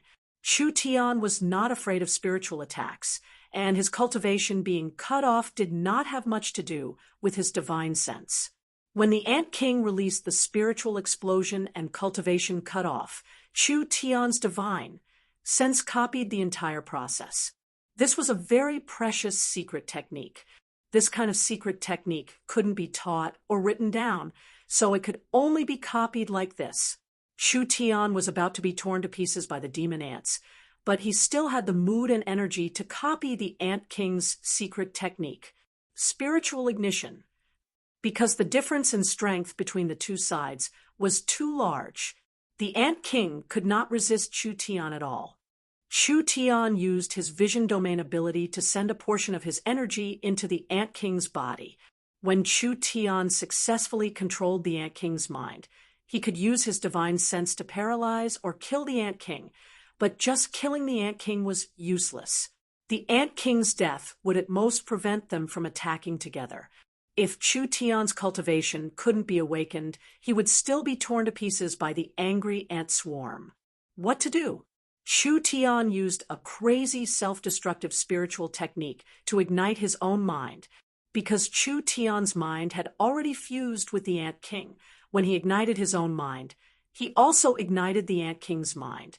This secret technique burned his own mind for a short period of spiritual energy, but the price was that once his spiritual energy was burned, it would be impossible for a living being to survive without spiritual energy. Because of how strong Chu Tian's source spirit was, as long as he stopped it in time, there would be some side effects, but it wouldn't harm his life. At the same time as the Ant Queen let out a shrill cry, an unbelievable scene appeared. The Ant Queen's cry seemed to spread a plague to the entire colony. The entire ant colony was affected in an instant, and all of them began to cry out shrilly, "Burn! Wildly burn!" The spiritual flames that couldn't be seen with the naked eye completely swallowed the ant colony. Originally, when the demon ants attacked together, Chu Tian found that their minds were connected. Therefore, as long as he ignited the core, it would quickly spread to the minds of the entire colony, burning the minds of all the demon ants. It was like a divine stroke. This ingenious attack instantly disintegrated thousands of ants, but because the minds of tens of thousands of demon ants were ignited, their spiritual energy exploded in a short period of time. When the second wave of spiritual explosion was released, it was almost 10 times stronger than the previous wave. Hum, hum, hum. The mountains all around them began to collapse. Chu Tian almost fainted from the torment of the severe headache. This method of burning spiritual energy to destroy the ant colony was very good, but because it was too difficult, it couldn't be imitated by others. First, not to mention the vision domain possession, igniting his spiritual energy. Just this level of spiritual energy explosion was something that no living being could block. When Chu Tian gradually recovered, the corpses of the demon ants covered the ground. There were no wounds on the outside, but they couldn't be more dead. Chu Tian felt dizzy, and he felt very uncomfortable, wanting to vomit. This was the side effect of his spiritual energy being damaged, who told him to ignite his spiritual energy. His control over spirit energy was slowly returning. He couldn't completely recover in a short period of time, so he had to find a place to rest for a while. "Fox, look at what you've done." Chu Tian's anger naturally fell onto the little fox. If it wasn't for the little fox randomly leading the way, how could Chu Tian have almost lost his little life here? On the spot, he lifted the little fox by its tail, lifted it upside down, and slapped its butt hard, causing the little fox to squeak loudly. The little fox quickly begged for mercy. It expressed that it wouldn't dare do it again. It would be strange if Chu Tian believed this fellow. If he didn't teach it a good lesson this time, it would become even more lawless in the future. When Chu Tian was prepared to make a move, the little fox pointed forward with its claw and gave a few squeaks, indicating for Chu Tian to look. "Don't try to divert my attention. Today, Chu Tian looked in the direction the little fox was pointing at. On the walls of the deepest part of the canyon, it was actually covered in a human head-sized crystal clear thing.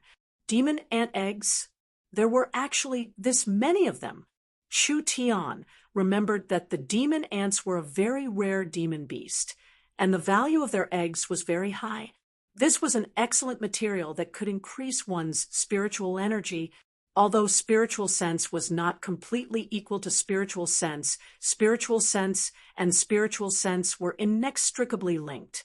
Spiritual sense cultivation mainly relied on meditation, but if there was a material that could promote the advancement of spiritual sense, then the success rate of cultivating and comprehending spiritual sense could be greatly increased, even if one couldn't comprehend a high-level divine sense realm. As long as one's spiritual energy was stronger than an expert of the same level, one's ability to resist spiritual energy attacks would increase. The demon ant eggs were not only valuable to Chu Tian, he could also bring them back for the young miss and Ying to use. This was a precious material that couldn't be bought with money. The little fox did not say another word, as it wildly swallowed the demon ant eggs. "You bastard!" Chu Tian quickly took out his storage gourd. "You don't have much use in fights, but when it comes to stealing spoils of war, you're faster than anyone else." Raising a pet like this, Chu Tian was truly a failure. One man and one fox quickly cleaned out the demon ant eggs. Not bad, not bad. With these demon ant eggs in hand, Chu Tian's divine sense would increase again.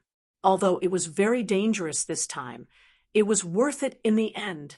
Other than the 10,000 precious demon ant eggs, Chu Tian found several rare spiritual attributed Level 3 sacred herbs in the canyon. These herbs could help Chu Tian repair his spiritual energy. Perfect! When Chu Tian was thinking this, there was a noise coming from the entrance of the canyon. There were the shouts of intelligent beings, like an entire army was charging over. Chapter 5:25. The commotion in the Demon Ant Valley was too big, so it attracted the attention of some intelligent races. Before Chu Tian could leave the valley, he was blocked by several thousand fully equipped spirit insects. There were spiders, scorpions, ants, and etc. They were all rare races on the surface. This was clearly an elite army from a large power. The Demon Ant Valley was already covered in corpses. Of course, they were all demon ant corpses.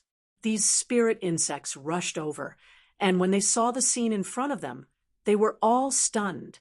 There were close to 10,000 demon ants living in the demon ant nest. It was definitely a forbidden zone for life. It was hard for them to believe what had happened here that caused all these demon ants to die. Chu Tian saw that he couldn't leave, so he came out. "Hi, hello everyone." The eyes of the several thousand spirit insects all gathered on Chu Tian. What kind of creature was this? These spirit insects had lived underground for generations and had never been to the surface. Over 90% of them didn't even know what humans were, so they looked at Chu Tian as if he was a new species. "Could it be you killed all these demon ants? You're saying the ground is covered in insects." Chu Tian wasn't familiar with the spirit insect language, especially the ancient spirit insect language, but he could barely understand a bit. The demon ants were very dangerous things, and they were a large disaster in the valley. Now that Chu Tian had gotten rid of this disaster for these spirit insects, it would be strange if he didn't receive a hero's treatment. "Right, that's right, that's right." Chu Tian quickly replied, as if he was afraid someone would steal it from him. "I saw the demon ants overrun this area and was afraid that they would harm the surroundings. So I used a secret technique to eliminate this group of evil creatures. Actually, you don't have to thank me too much. It's my duty to enforce justice on behalf of the heavens. It's just that I've suffered some injuries because of this. If you have any immortal medicine or divine medicine that you want to take out to thank me, I won't refuse." Chu Tian's spirit insect language was a bit awkward, and the spirit insects had to use a bit of effort to understand him. "It's him. Damn. The demon ants we raised were all killed by this bastard." The rhythm of the spirit insect's speech was very fast, and the pronunciation was very strange. Chu Tian couldn't clearly hear what these fellows were saying, but looking at their killing intent, Chu Tian could guess what was going on. "F***ckme. What the hell? Could it be that the demon ants in the canyon were domesticated? The hobbies of these underground races were really strange. They actually raised a nest of giant ants. How rare and precious were demon ants. Chu Tian had killed all the demon ants and caused irreparable losses, so there was no need to think about what would happen next. Catch him. Catch this bastard. Chu Tian didn't even have the chance to explain. Rock spikes, wind blades, arrows, and all kinds of fierce attacks came raining down on him. Damn it! How unlucky! This is the attitude the spirit insects have towards their international friends. In any case, I am the first person to come here from the surface in thousands of years. Chu Tian's spiritual injuries had not been healed and his spirit energy had not been restored. So how could he fight in this situation? Not to mention that the other side had more people, so Chu Tian wouldn't suffer a loss like this. The little fox saw that the situation was bad and spat out several soul bottles. Each bottle exploded in the air, and the two-headed giant ape, dark gold dragon python, three-headed demon wolf, and silver earth dragon were summoned. For powerful level 3 demon beasts were summoned. The 4 demon beasts relied on their large bodies to block the aggressive spirit insects. Although the level 3 demon beasts were very strong, they couldn't hold on for long. Chu Tian brought the little fox to run away, but after teleporting back to the canyon, Chu Tian didn't have time to teleport away. He felt dizzy, and he couldn't stand still. His nose was covered in blood. This is bad. His spiritual injuries were serious, and his cultivation hadn't recovered yet. If he forcefully circulated his cultivation now, his injuries would become even worse. The mournful cries of demon beasts came from ahead. The demon beasts summoned by the little fox had already been killed. This fast, these fellows were stronger than he imagined. There was no lack of experts among the spirit insects. They were all jumping over walls and even flying in the air, moving at an extremely fast speed. With a few afterimages, Chu Tian was surrounded by several spirit insects. No, damn. The eggs we prepared to give to the Spider Queen have all been stolen. Damn, evil thief. Tear his body to 10,000 pieces. Tear his body to 10,000 pieces. The spirit insects found that the demon ant eggs were gone, making them even more furious. These eggs were tributes, and if the Spider Queen was angered, their tribes and cities would be implicated. Chu Tian was the main culprit behind all of this. So how could the spirit insects forgive him? He could only think of a way to kill his way out. Chu Tian circulated his spirit energy to summon a black treasure sword. At this time, several spirit insects came close. Chu Tian directly used the void escaping technique to nullify their attacks on him. The demon god's sword sent out several slashes of sword chi, and several powerful spirit insects were easily cut down by the sword. The little fox summoned a pterosaur demon beast. Chu Tian flew into the air and landed on the pterosaur's back, preparing to ride the pterosaur out of the valley. Don't let him run. It was unknown what kind of secret technique a certain spirit insect used, but the rocks on the ground were sucked in like magnets, sticking to the pterosaur's body. It made its body feel as if it weighed over 10,000 pounds. Large amounts of rocks stabbed into its body, and a large force almost pulled the pterosaur off. Chu Tian's keen senses could feel that each of the rocks stuck to him had a strong energy fluctuation. He immediately grabbed the little fox and jumped off the pterosaur's back. Hong, hong, hong. A series of explosions. The pterosaur was instantly blown to pieces. The other spirit insects attacked Chu Tian in the air again. Chu Tian took out a true spirit pill and took the little fox. He used his spatial energy on his head and disappeared from the eyes of these spirit insects. Where did he run off to? A rare spatial energy. The spirit insects looked around, but they couldn't find a single shadow. He looks injured. He shouldn't be able to go far. A spirit insect leader angrily roared, "You guys go back and gather some people. Even if you have to dig 3 feet into the ground, you have to find him." After around a quarter of an hour, several tens of thousands of spirit insects were mobilized, and they began a carpet search of the area. These spirit insects clearly wanted to dig 3 feet into the ground to find Chu Tian. There were many tracking experts among them, and even if the little fox's divine eye could find them from a distance, with Chu Tian's current situation, it would be hard for him to escape far. Chu Tian was hiding in a cave. His face was a bit pale, and his body was soaked in sweat.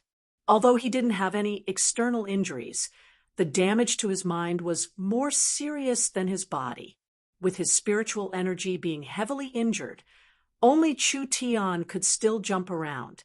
If it was anyone else, they would have been paralyzed and turned into a vegetable. "How is it?" The little fox used its claws to draw a large circle and then a smaller circle before clapping its hands. Its meaning was that the encirclement was becoming smaller and the spirit insects would soon surround them. Damn. This was simply like poking a hornet's nest. Why were there so many spirit insects in this damn place? But since he had come to an area with intelligent life forms, this was equivalent to coming into contact with the underground civilization. Although the spirit insects were not easy to deal with, he should still be able to get some information. If Chu Tian was in his normal state, he wouldn't be afraid of being caught at all. But he couldn't right now. He had to find a quiet place to heal his injuries. The little fox used its divine eye to observe the surroundings several hundred miles. It told Chu Tian everything it found, saying that there was a spirit insect city not far away. It was very large and had several million people. Chu Tian said with a nod, "This should be their nest." The little fox felt something and immediately put away its divine eye. It began to call out and pointed at the scroll on Chu Tian's waist. "The spirit insects are about to surround this place. You should quickly use the transport scroll to escape." Escape? Chu Tian had come here with great difficulty. How could he just escape like this? Chu Tian thought about it before taking out the scroll and his personal items, letting the little fox put them into his space. The little fox didn't know what kind of scheme Chu Tian was planning. "I'll fake my surrender and sneak into the spirit insect city to find clues. You'll secretly follow me and wait for an opportunity. Do you understand?" Chu Tian didn't have time to slowly explain his plan, because there was already a sound coming from outside. The spirit insects quickly surrounded him. The leading spirit insect loudly shouted, "Outsider, you have nowhere to run. If you don't want to die, immediately come out and surrender." The spirit insects never thought that this fellow would surrender. Who would have thought that at this time Chu Tian would obediently come out and raise his hands high up? He said in broken spirit insect language, "Surrender, surrender. Don't kill me. I'll tell you everything." Several spirit insects charged over. Chu Tian was placed on the ground with a palm, and black crystal chains were used to tie him up. Chu Tian could clearly feel that these crystal chains could suppress the flow of spirit energy in his body, making it so that Chu Tian couldn't use any of his strength. "Where are the demon ant eggs? Quickly speak." The spirit insects surrounded him with killing intent. If it wasn't for the large amount of demon ant eggs missing, they would have already cut this damn outsider into 10,000 pieces. "I'll speak. I'll speak. They're all in the hands of my companions." Chu Tian revealed a look of fear. "We didn't know these demon ants were being raised. Don't kill me. I'll bring you back the demon ant eggs.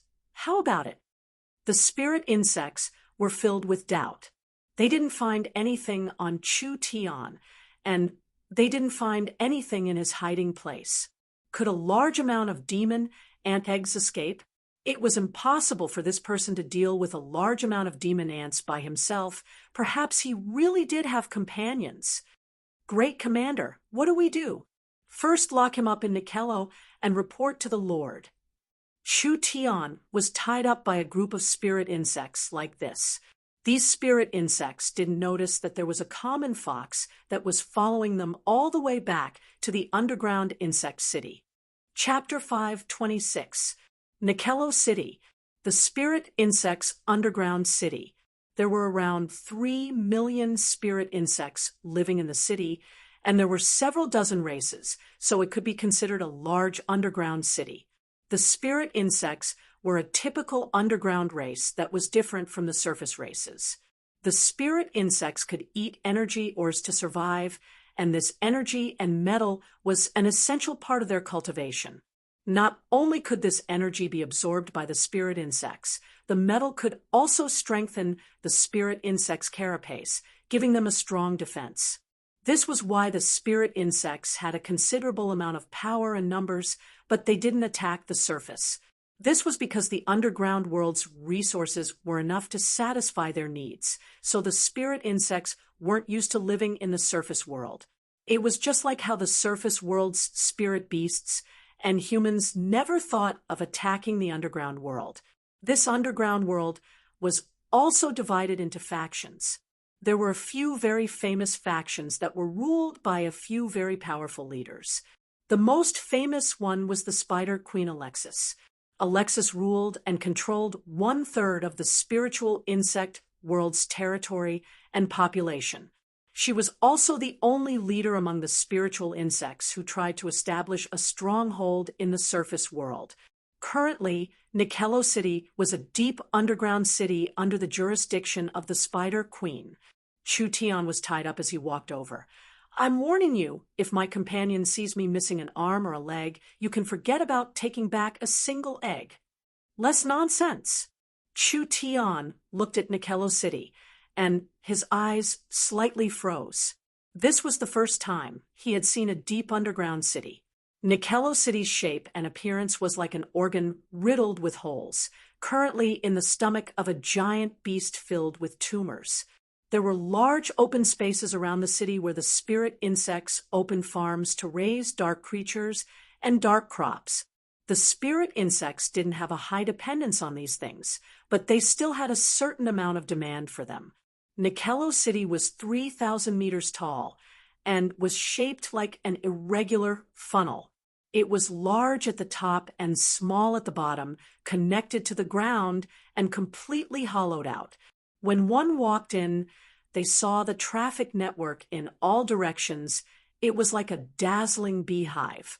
Perhaps even the most complicated labyrinth wouldn't be able to compare to this. Chu Tian had a taste of the insect race's living area after entering the large insect nest. The spirit insects did not have any order. They didn't even have an army or administrative officials.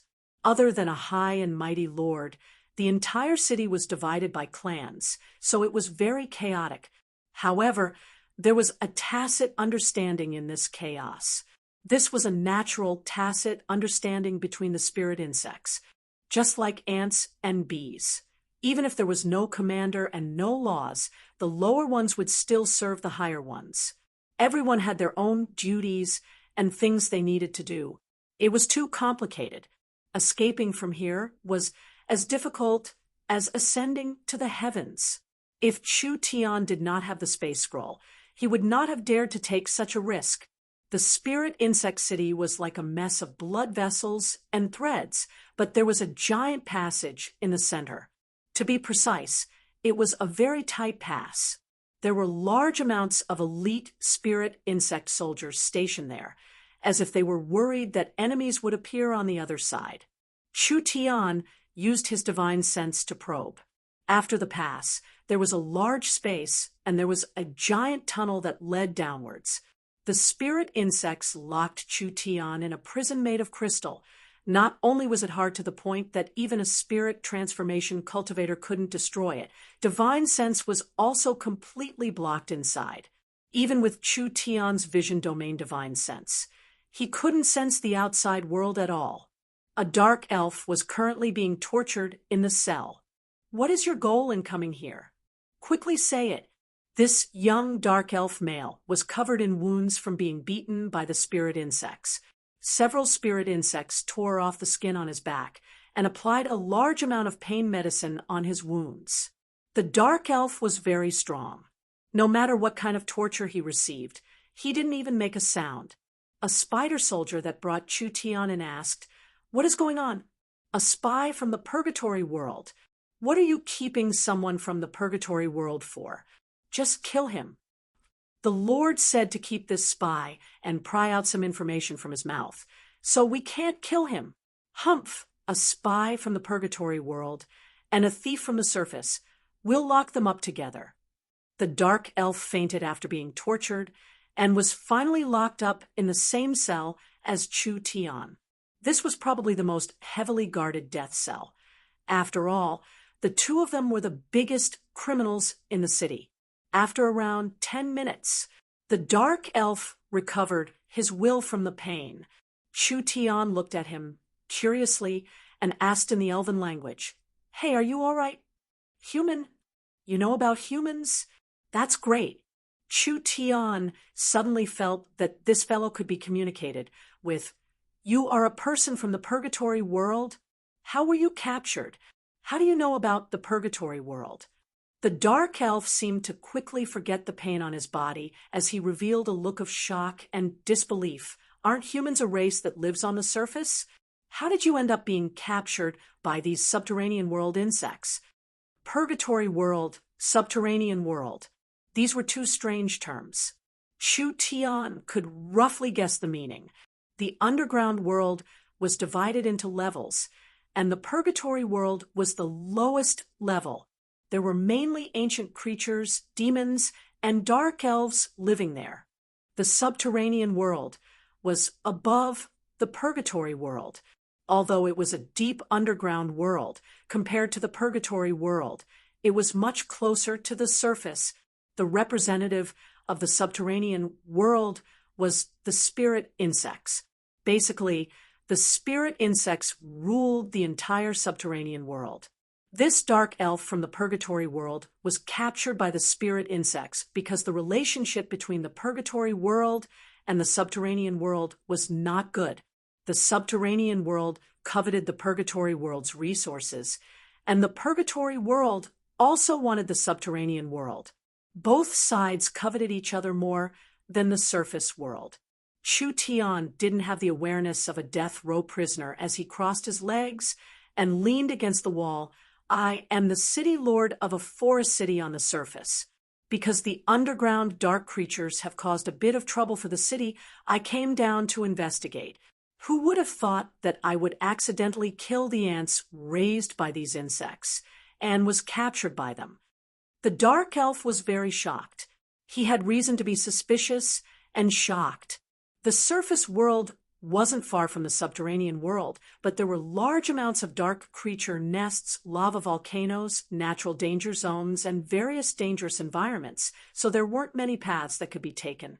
Could he come here from the surface world alone? The dark elf even suspected that this human was a method for the spirit insects to obtain information from him. Chu Tian saw the dark elf was silent, so he took the initiative to ask, "Do you know what is going on?" The underground demon beasts were caused by the loosening of the purgatory world's devil's gate. This kind of matter doesn't happen often, so you don't need to pay with your life. Now that you've been captured, you won't have a chance to leave alive. Prepare to die. That's not necessarily true. I can see that you know quite a bit. How about you escape with me? Humph, can you still move like this? Do all the surface creatures like to talk big like you? Chu Tian gave a soft whistle. The little fox appeared in the center of the cell in a black mist. The dark elf revealed a look of shock. Without saying anything else, the little fox bit through the chains and spat out a scroll for him. Chu Tian freed the stunned dark elf and gave him another spatial scroll. This is a spatial transport scroll. As long as you open it, you can return to the surface. Now come with me. I saved your life, and you tell us the information we want. It's very fair. Don't say any more. Let's go. The dark elf hesitated a bit, but he gave the scroll back to Chu Tian. No, I can't go. I have to return to the purgatory world. Return to the purgatory world. Nikello City is planning an invasion. I have to bring this news back. Fuck, did you have a screw loose in your head? Didn't you see how tight Nikello City's defenses were? Not to mention this fellow. Even if it was Great Master Chu Tian, he wouldn't dare say he could leave. If your excellency can help us, our purgatory people will thank you. There's no need to thank me. Chu Tian rolled his eyes. How do you want me to help you? Nikello City is one of the main purgatory passages in the subterranean world, and there is a purgatory pass at the bottom of Nikello City. As long as we can pass through the pass, we will have a chance to return to the purgatory world. Actually, it was not easy for Chu Tian to come here, and he didn't want to go back to Miracle City like this. The problem now was that Nikello City's defenses were tight and Chu Tian's condition was not good. So how could he fish in troubled waters? How could he escape from the heavily guarded prison and pass through the pass? The dark elf saw Chu Tian's silence. I know this matter is difficult for your excellency. Since it's like this, I'll go by myself. We'll say our goodbyes here. You'll go? What was the difference between this and suicide? It would be better to just kill yourself in the prison. Chu Tian had the transport scroll in his hands, so he had a chance to escape. Now that he was looking for a guide to the underground purgatory world, why wouldn't he take this chance to take a look at the purgatory world? The little fox bravely called out. It was also very interested in the purgatory world, and it offered a plan to Chu Tian. You have a way to stall for time? The little fox blew on the ground, and the scene in the prison changed.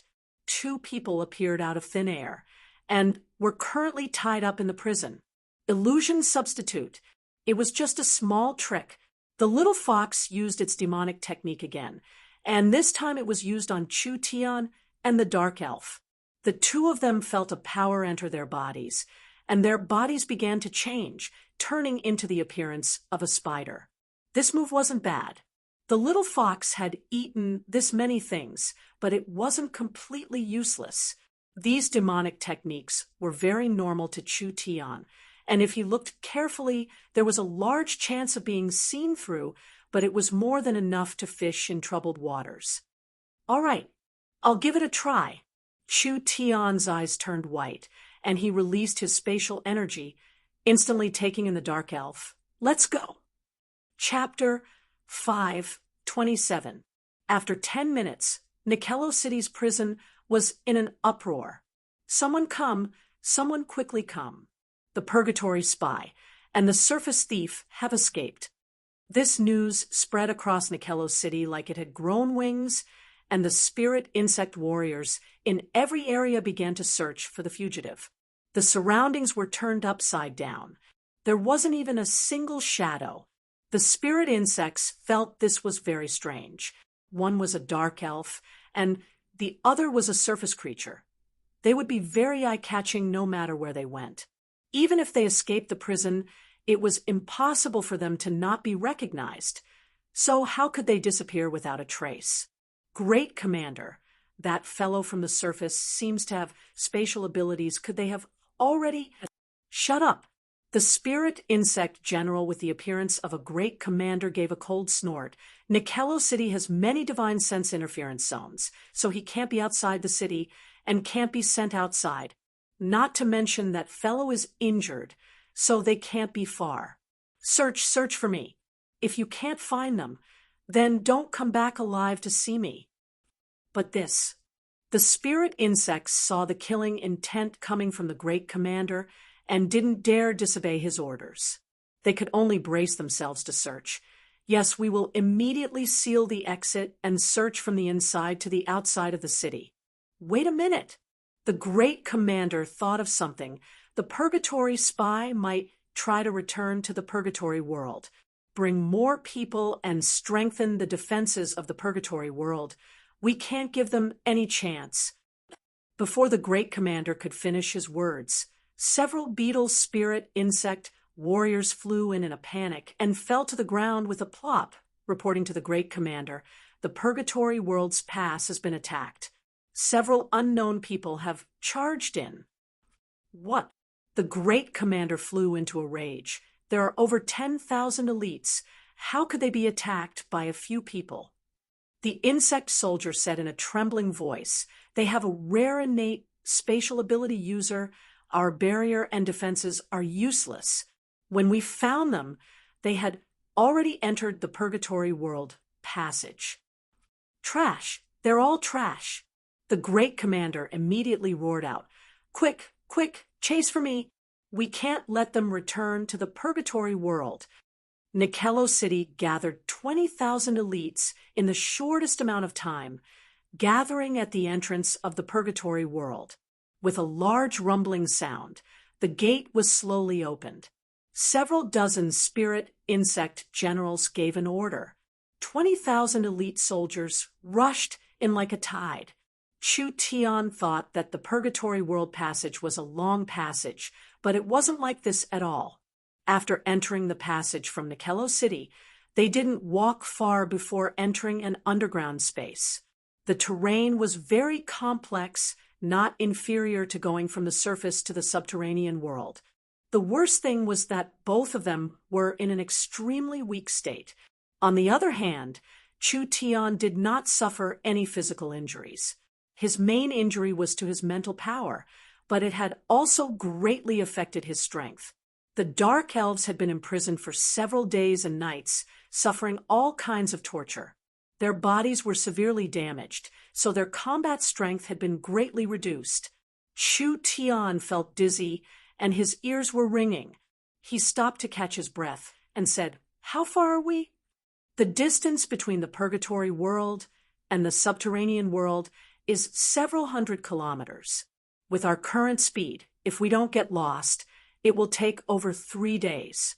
What? 3 days? You must be joking. This was under the condition that they didn't get lost. The subterranean world was already a deep underground world. The area between the subterranean world and the purgatory world was a place that surface creatures couldn't imagine. There were all kinds of strange creatures here, with most of them even Chu Tian couldn't name. The Dark Elf saw that Chu Tian wasn't moving and immediately anxiously shouted, "The subterranean world's minions will catch up soon. If they catch up, we can forget about going to the purgatory world. Quickly go." "No, we're like headless chickens running around like this. The terrain here is very complex. We'll be blocked sooner or later. There's still hope now, but if we don't move, we'll die without a doubt. The one who will die is you, not me. Father can leave at any time. Chu Tian was too lazy to discuss this nonsense, so he first looked at the little fox on the side. The little fox understood Chu Tian's meaning and immediately used a demonic technique to summon a thunderbird. Chu Tian jumped onto the thunderbird's back, and his hands held onto the thunderbird's feathers. He shouted at the stunned Dark Elf on the side, "What are you still doing? We should go." The thunderbird let out a sharp cry, and like a bolt of lightning, it rushed into the bottomless world, with the fast thunderbird as a ride, and the little fox with the divine eye to guide them. This combination was perfect. This way, their chances of escaping would increase by a large amount. The Dark Elf and Chu Tian couldn't relax their vigilance. The thunderbird didn't go far before there were several giant moths chasing them. These moths were several meters long, and each one had a spirit insect expert on its back. It was clear that they had already locked onto Chu Tian and the Dark Elf. Damn, they caught up this quickly? The little fox did not transform, but its eyes turned a demonic green as it used a demonic technique on the moths. The moths were controlled to bite each other at the same time. One moth spat out a blue-green flame at another moth, instantly burning half of the other moth's body. The other moths also began to fight with each other. During this process, there were quite a few moths coming from all directions. Actually, there were also some large bat mounts. Even if the little fox's demonic technique was effective against demon beasts, once there were too many of them, the little fox couldn't deal with them all. Chu Tian forcefully pulled on the Thunderbird's feathers as he shouted, "Faster!" The several demon beasts controlled by the spirit insects were already close, with several large moths spitting out blue-green demonic flames at the same time. This flame was very strong, and if the Thunderbird was hit by it, it would lose its ability to move. The little fox controlled the Thunderbird to dodge the flames and used its demonic technique to interfere with the large moths. But at this time, several strong, high-frequency energy waves came. When the energy waves hit the underground mountain range, it instantly turned the hard rocks into powder. There was one that heavily hit the Thunderbird's abdomen, instantly sending out large amounts of bird feathers. The Thunderbird gave a sad cry and rolled a few times in the air, slowing down. The Thunderbird's mouth was filled with blood, and although it didn't look heavily injured, many of its internal organs had been shattered. Chu Tian had no other choice. He suddenly awakened his source spirit, and his eyes turned green, representing life energy. A green light was poured into the Thunderbird's body, instantly healing most of the Thunderbird's injuries. The Thunderbird let out a sharp cry as it charged forward. The mountain range in front of them suddenly came to an end, and a giant ravine appeared in front of them. The ravine was several tens of thousands of meters long and was filled with lava, making it look very grand. The Thunderbird suddenly fell down like a meteor, instantly charging down the ravine. There were several black bats chasing behind it. The air around the bats began to distort, releasing another strong energy wave attack. The dark elf stood up when he saw this, and a black spirit energy aura appeared around him, finally condensing into a giant black bow. It was a dark, attributed source spirit, taking the form of a bow. It seemed like it was an expert specialized in long-range attacks. The dark elf condensed 3 black arrows. The 3 arrows disappeared as soon as they were shot. The 3 bats gave a sad cry as each arrow hit them. Although these monsters with strong vitality wouldn't die from a single arrow, they were heavily injured and couldn't continue chasing the Thunderbird. The dark elf's cultivation wasn't weak. It should be around the 7th true spirit layer. This kind of strength was a first-class expert, whether it was underground or above. Not to mention that the dark elf was a rare dark source spirit. His arrows were like a shadow that couldn't be chased after when they were shot out, so they had a very strong deterrent effect. The spirit insect pursuers had just opened up a distance. Chu Tian suddenly discovered a strange phenomenon. The gravity seemed to have disappeared, and he felt like his body could float at any moment. There were many rocks around him that were actually floating in the air. Weightless layer. Chu Tian had studied the continent's planar structure, and the weightless layer was a vacuum formed by energy. There were 2 known weightless layers on the continent. One was several hundred kilometers above the surface, and the other was deep underground. These 2 areas didn't have any gravity, and all matter floated in the air. Therefore, Chu Tian saw many incredible scenes. There were countless giant mountains that were all floating in the air. Large amounts of lava and flames flowed into the bottomless abyss on both sides and spread out in front of him like a cloud, just like the sea. Chu Tian looked at the sea of flames that was coming closer. The dark elf loudly shouted, "This is the boundary between the purgatory and subterranean worlds. We have to think of a way to pass through this layer of flames, and we can directly approach the purgatory world." This sounded like an irresponsible joke. How could a person jump into an ocean of lava and underground fire just like that? What was the difference between this and seeking death? The dark elf knew that it was hard for the surface creatures to accept, and he was thinking of how to explain it. Who would have thought that Chu Tian wouldn't ask anything? From Chu Tian's body, a blue and white flame suddenly came out and quickly wrapped around the Thunderbird, as well as the dark elf and the little fox. The Thunderbird turned into a flame bird, and like a stone thrown into the sea, it entered the fiery red world of flames. The sea of flames was formed from the flow of energy in the weightless layer. The sea of flames looked very scary, but the energy was not evenly distributed. There were places that could instantly burn a titan or a behemoth to ashes, but there were places that could be blocked by the protective spirit energy of a true spirit realm cultivator. Therefore, as long as one had sufficient strength or brought along a suitable traversal tool and found a suitable path, then one could pass through it. The little fox used its divine eye as a guide, guiding the Thunderbird through the flames. The depth of the sea of flames was higher than Chu Tian imagined.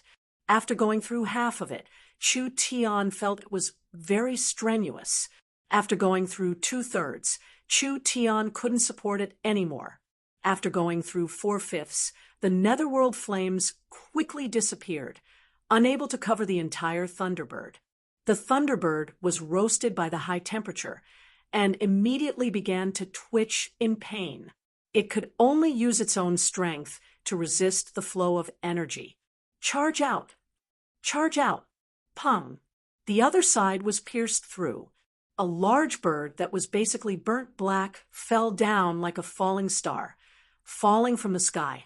Finally, with a loud sound, it crashed into the forest. Chapter 5:28. If the earth-fire layer was several hundred meters thick, Chu Tian wouldn't have the strength to keep going. What made Chu Tian very happy was that when his spirit energy was about to run out, he finally passed through the endless sea of flames. Although he avoided being burnt to a crisp like the Thunderbird, he still fell to the ground like a meteor. A large part of the forest was burned away by the impact, creating a large hole like a meteor. Chu Tian fell in the center of the hole, feeling like his body couldn't move at all. The little fox came out of the ground with an ashen face. It looked a bit sorry, but it wasn't anything serious. It immediately ran in front of Chu Tian and pulled at the immobile Chu Tian. "Where are the dark elves?" The little fox looked around, but it couldn't find the dark elves. It wasn't known if they were burned when they passed through the earth fire or if they were separated from the ground. Chu Tian turned his head with difficulty and looked around. The purgatory world. This was the purgatory world. Perhaps even the most imaginative people of the surface world wouldn't have thought that there would be this kind of incredible space thousands of miles below the continent. The purgatory world didn't have a sky. Therefore, when the purgatory world residents looked up, they could only see a large, colorful dome. This was a dome made of different rocks and energy materials. There were all kinds of precious crystal ores that reflected off each other, just like the stars in the night sky of the surface world. If one thought that the underground world was pitch black, that was a big mistake. The purgatory world was not pitch black. Rather, there was a lot of light. It was similar to the dusk of the surface world. Although it was a bit dim, it was enough to see. Some people would be confused. Where did the light come from? It was impossible for the purgatory world to have a sun. Thinking like this was a big mistake. The purgatory world had a sun. The purgatory world didn't just have one, there were hundreds, thousands, or even tens of thousands of suns. When the purgatory world's creatures looked up at the dome, other than seeing the complex and gorgeous rock ceiling, they could also see large pieces of irregular light. Some were round, some were polygonal, some were long, and some were even moving around. Not bad. The earth-fire layer. Chu Tian had just passed through this layer of flames to enter the purgatory world. Actually, there were many similar areas in the purgatory world. It was these things that released large amounts of light, heat, and energy into the purgatory world. It could be imagined what the purgatory world dome was like. There were countless little suns and stars shining together, just like the stars and sun coexisting, making people sigh in amazement. It was different from the sky on the surface, but it had a different kind of wonder. The underground world must be desolate? Of course not. There was light, heat, and energy after hundreds of millions of years of reproduction. This place had already nurtured an ecosystem that was completely different from the one on the surface, and its complexity was not inferior to the one on the surface. The place where Chu Tian fell was a large forest. Of course, the forests of the purgatory world were different from the forests of the surface world. The plants here were mostly dark underground plants that couldn't appear on the surface. It was hard to find several identical plants in the purgatory world because the creatures here were constantly changing. Even if it was two identical seeds, when they matured, they could become two completely different things. The entire purgatory world was covered in a layer of hazy mist. The ground was covered in crystal bamboo shoots, and the flowing water was covered in glowing crystal algae. If it wasn't for the fact that they were close to the dark underground world, they would have thought that they were in a fairy tale world. Chu Tian didn't have time to appreciate the foreign atmosphere of the purgatory world. The little fox did a simple search and couldn't find that dark elf. Forget it, who cares? We're already in the purgatory world. We'll think of a way ourselves. However, my situation is not good. I need to go into a deep sleep to recover my mind. Help me protect me during this period of time. The little fox took out the spiritual type sacred herbs Chu Tian found in the Demon Ant Valley. Chu Tian didn't have any alchemy conditions right now, and since he had the netherworld flame, he might as well eat it and use his body as a furnace to refine it. Although it was a waste, was there any other way? After Chu Tian ate the spiritual type sacred herbs, he was immediately enveloped in a strong sleepiness. When a person was awake, their mind was very active, which was not good for spiritual recovery. Sleep was a kind of natural protective mechanism. So Chu Tian needed to go into a deep sleep for a while before he could fully recover from his injuries. The little fox called out a few times. "You can't sleep here." Chu Tian was already in a deep sleep. No matter how the little fox pushed, it was like Chu Tian was dead, and it was impossible for him to wake up. When the little fox was feeling depressed, its furry ears suddenly stood up. It seemed like it heard a figure, and it immediately hid in Chu Tian's clothes. There were some figures that appeared in the forest. These people looked very cautious. They were watching from afar. After watching for a quarter of an hour and making sure there was no movement, several figures slowly flapped their wings as they flew over. There's a strange being that fell from the subterranean world. These creatures looked very strange. They were obviously intelligent creatures, but they had butterfly-like wings, and their appearances were similar to elves. They had ears, and their skin colors were different. Some were green, some were blue, some were yellow, and some were white. In addition, they had long tails at their caudal vertebrae, and the end was like an arrowhead. This was a standard demon tail. This meant that these beings belonged to the demon race, or at least they were a subspecies of the demon race, a dark race with a demon bloodline. These were butterfly demons. The butterfly demons were a relatively weak dark race and couldn't be considered a large race in the purgatory world. They could only live in the cracks of large races, relying on a stronger race to survive. But the purgatory world was not the surface world. A race that could live here couldn't be completely useless. The butterfly demons were weak in direct attacks, but they excelled in confusion, hypnosis, and poison, which were sometimes very troublesome. The butterfly demons surrounded the hole, pointing at the unconscious Chu Tian. "What is this?" "A spy sent by the subterranean world. But he doesn't look like the subterranean spirit insects. Rather, he looks like an elf." Could it be that he can't be a spy if he doesn't look like one? Even the dark elves don't live in the purgatory world. There are also elves living in the subterranean world. I think this person is a subterranean spy. We should just suck his flesh dry. No, whether he's a subterranean spy or not, we can't easily deal with him. He is a being that fell from above. I think we can sell him for a good price. You guys tie him up and take him away." The butterfly demons were very timid, but Chu Tian clearly didn't have any strength to resist. The butterfly demons were a poor and weak race, and the one in front of them was a strange and unknown species. If he was a spy, they could exchange information for value. If he wasn't a spy, this kind of rare species that had never appeared before could be sold to the dark gnome merchants for a large amount of money. Several butterfly demon men and women dragged Chu Tian out. 30 miles away, there were strange-looking ancient trees hanging from the cliff. The ancient trees were covered in something like lingji that had already turned to stone. The butterfly demons lived on the trees growing on the cliff. The entire butterfly demon village only had a few thousand people. It was a small power that couldn't be smaller in the purgatory world.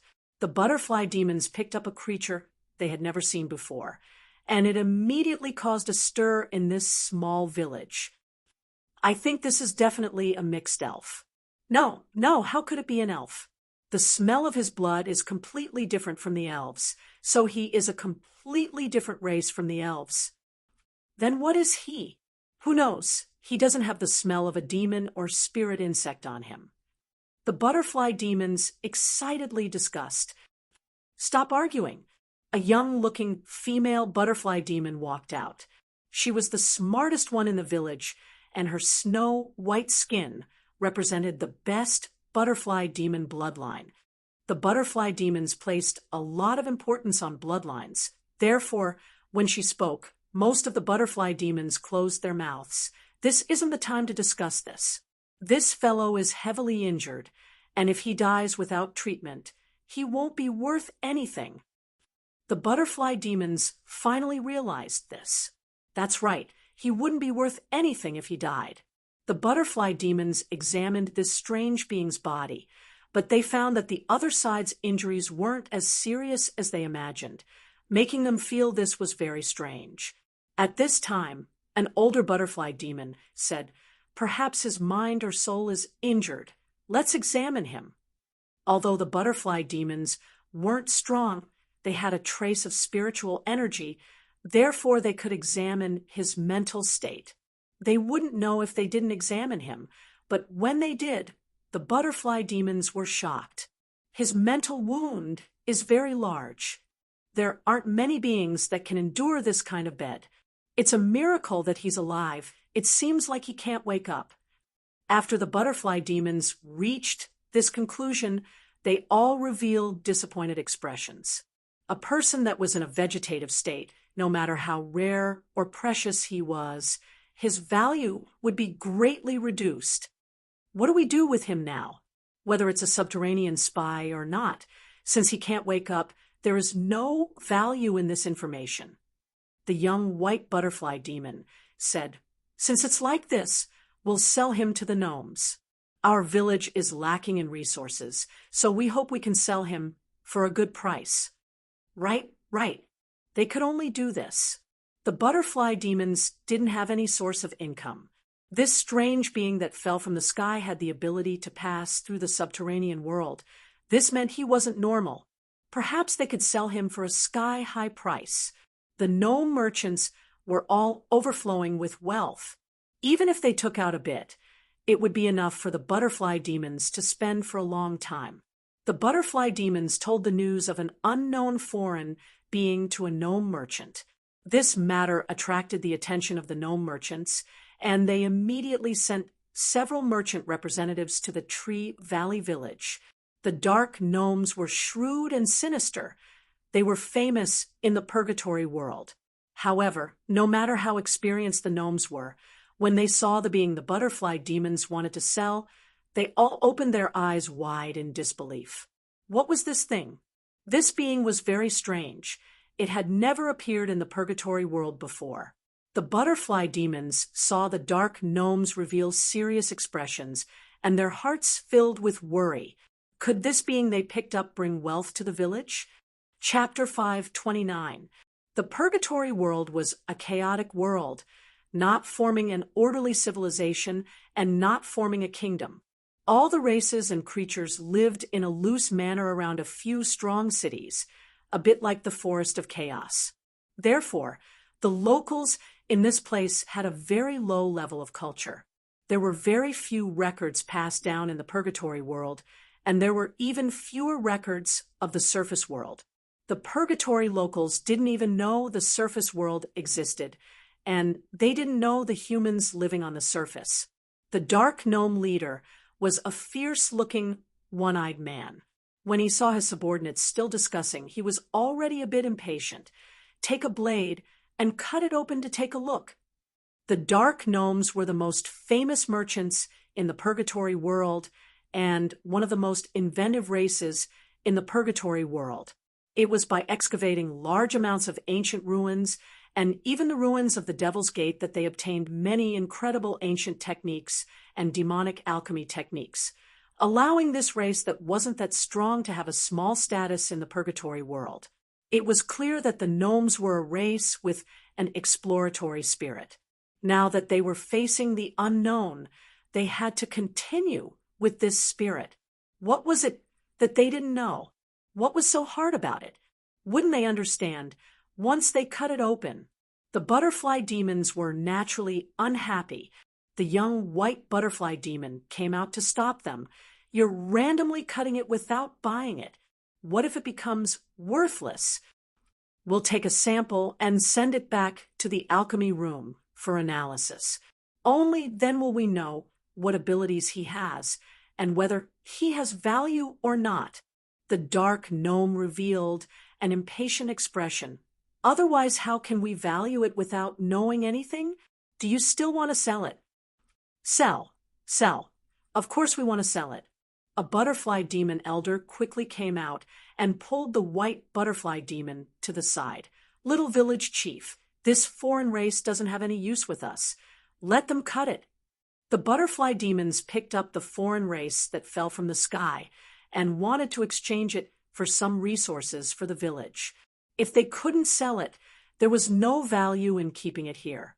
The white butterfly demon village chief was unwilling, but there was nothing she could do. Don't waste time. Cut a finger first. The dark gnome leader ordered. This foreign race doesn't seem weak. His skin and bones should be sturdy, so we need to be quick. Yes. The goblin unsheathed an ancient black gold sword from his waist and walked out. This blade was completely black, like it was made of gold or jade, with a faint golden glow. It was made from a material called black diamond in the purgatory world. This material was 10 times stronger than normal diamond, and it had a trace of destructive attribute. In the forging process of a normal weapon, just a little bit was needed to turn it into a sharp blade that could cut through iron like mud, not to mention a blade made entirely out of black diamond. The little fox hid in the corner, acting as if it had nothing to do with it. Its black eyes kept turning, but there was a trace of mischievousness in them. Choosing his fingers in the darkness, he raised his hand and chopped. Clang! The black gold ancient knife broke like brittle glass, and the fragments scattered around like raindrops. The black dwarf was caught off guard and was hit by the fragments. Each black gold diamond fragment was extremely sharp. It pierced through his body like piercing a layer of paper. The unlucky guy screamed and fell to the ground dead on the spot. What's going on? Everyone was dumbfounded. How sharp was the jet black ancient blade? This strike did not even leave a scratch on his skin.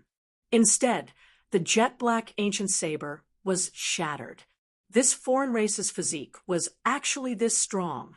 Perhaps it wasn't inferior to the dragon race at all. Whether it was the butterfly demon or the gnome, they didn't suspect it was a defensive cultivation technique. This was because when a person lost their will, no matter how strong their protective spirit energy was or how strong their cultivation technique was, it was useless. How could the purgatory bumpkins know? After the starlight immortal body was cultivated to the perfection realm, There was no need for one's consciousness to activate it. When a certain part of the body was injured, the starlight immortal body would automatically create a defensive mechanism.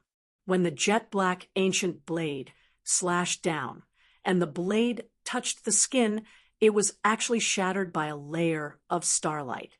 The butterfly demon was pleasantly surprised. They had picked up a treasure.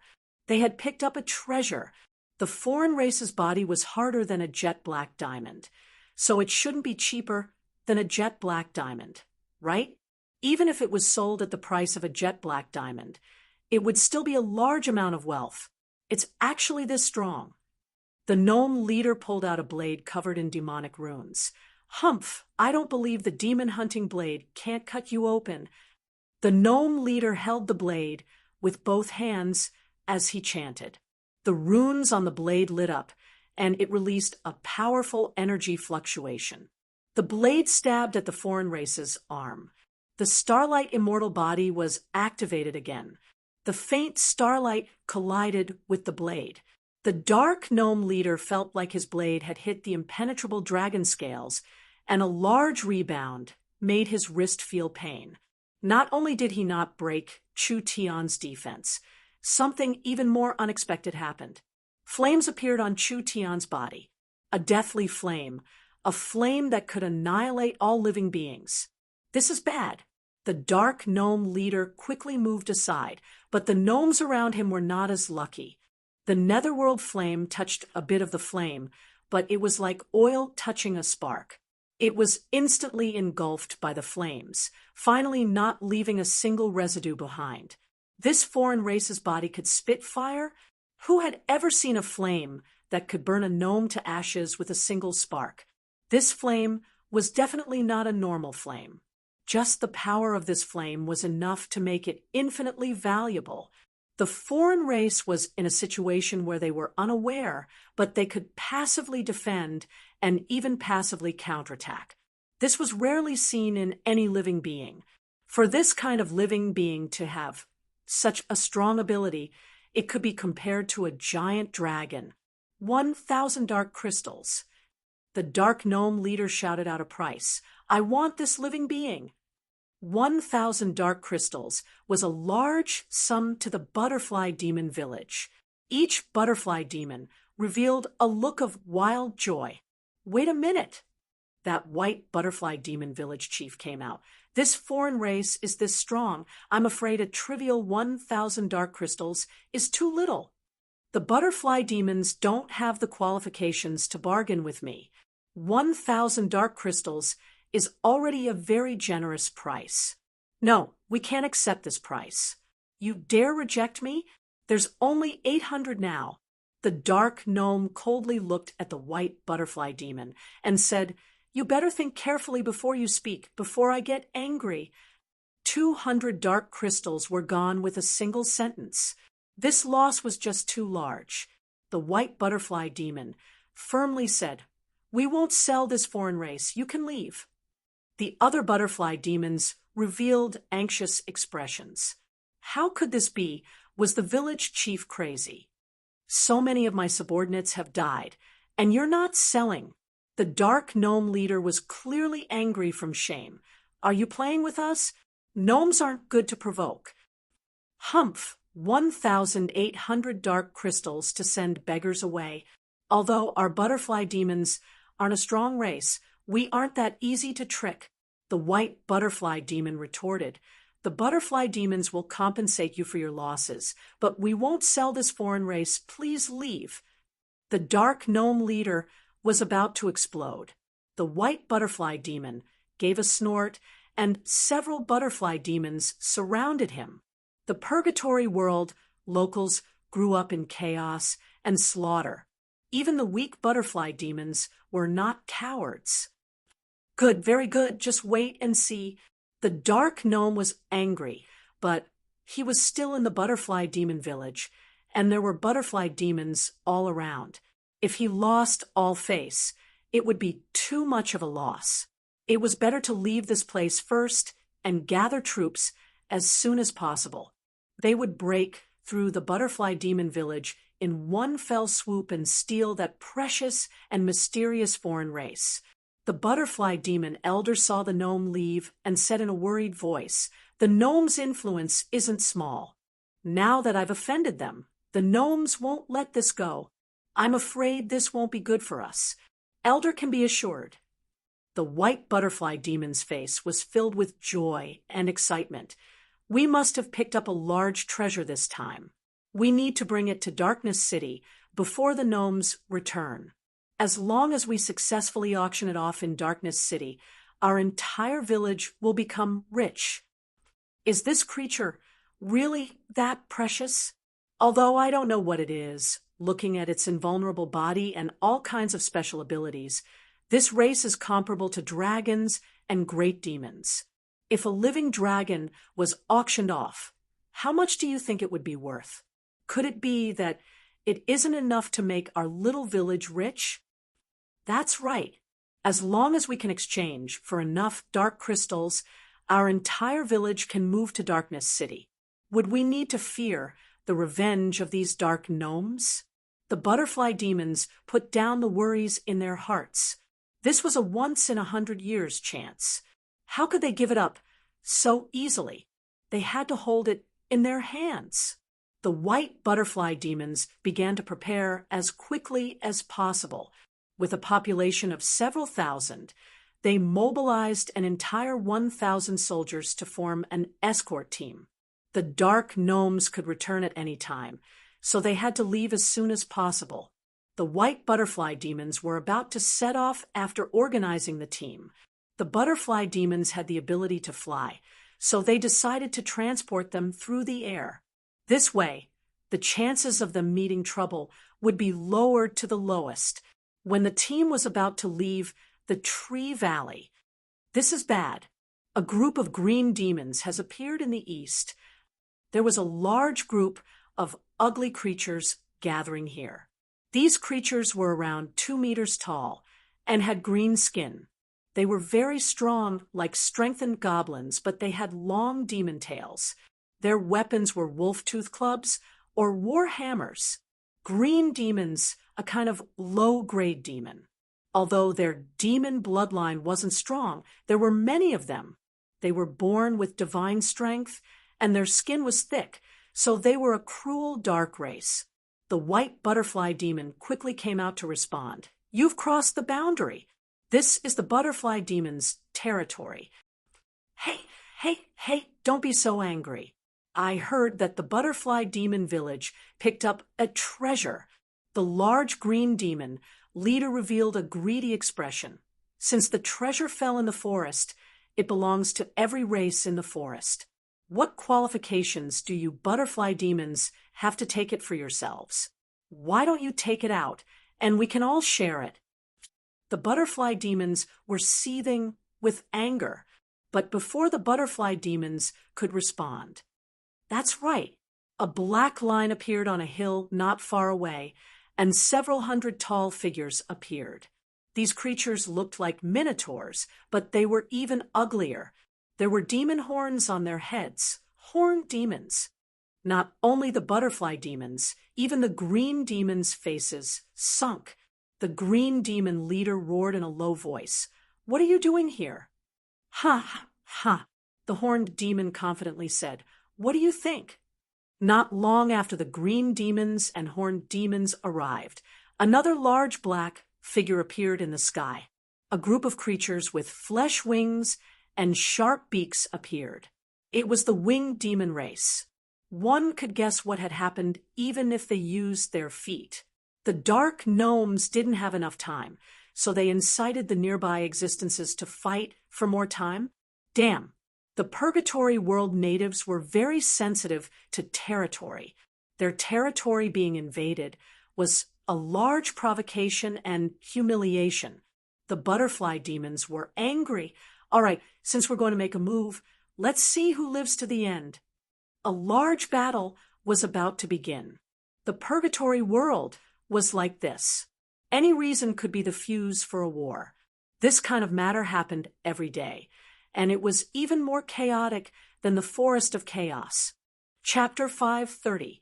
Chu Tian took several spiritual attributed sacred herbs and fell into a deep sleep, only leaving a trace of his will to circulate. When the precious spiritual attributed herbs were absorbed by the netherworld flame, it slowly recovered his spiritual energy bit by bit. The process was slow and steady. This experience also loosened the bottleneck of his cultivation. Chu Tian realized that a turning point had arrived, and naturally he wouldn't let go of this precious chance. Therefore, while recovering his spiritual energy, he gathered countless streams of new spirit energy into a river. Finally, when his spiritual energy was completely recovered, Chu Tian's cultivation easily broke through to the peak fourth true spirit layer. He was only a step away from the fifth true spirit layer. Ah, he's awake! He's awake! The butterfly demons saw Chu Tian wake up, and it was like they had seen a ghost, immediately running out of the secret room to report. Chu Tian was a bit confused. "Fox, come out!" Pung! A black fog appeared. The little fox wagged its tail as it sat on his shoulder. Chu Tian looked around and saw that the living style and architecture was strange. It was clear that this was the residence of the Purgatory World natives. "What is this place? What happened here?" The little fox described everything that happened during the day and night that Chu Tian was asleep. Damn, Father has never been this popular before. When Chu Tian learned that the Purgatory World races were fighting over him, although he was speechless, he also felt very honored. It seemed like handsome people were welcomed everywhere. Chu Tian didn't even have time to fantasize. There was the sound of wings flapping around him. There were around 100 butterfly demons surrounding him. When Chu Tian looked up, he saw that the butterfly demons were all different colors. The leader had snow-white skin, and it had an exotic appearance, but it was still in line with human aesthetics. The white butterfly demon was shocked and anxious. Why are you awake?"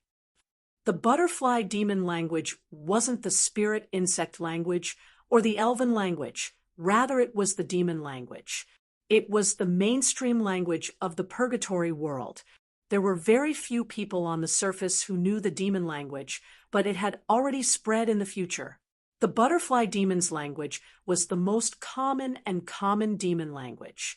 In the past, when he studied the materials left behind by the demon race, Chu Tian had naturally learned a bit, so there was no problem in communicating. "Is it strange?" Chu Tian shrugged. "Thank you very much for your care. As for me, let me tell you a fact. I am a human from the surface world. The human race is a large race in the surface world.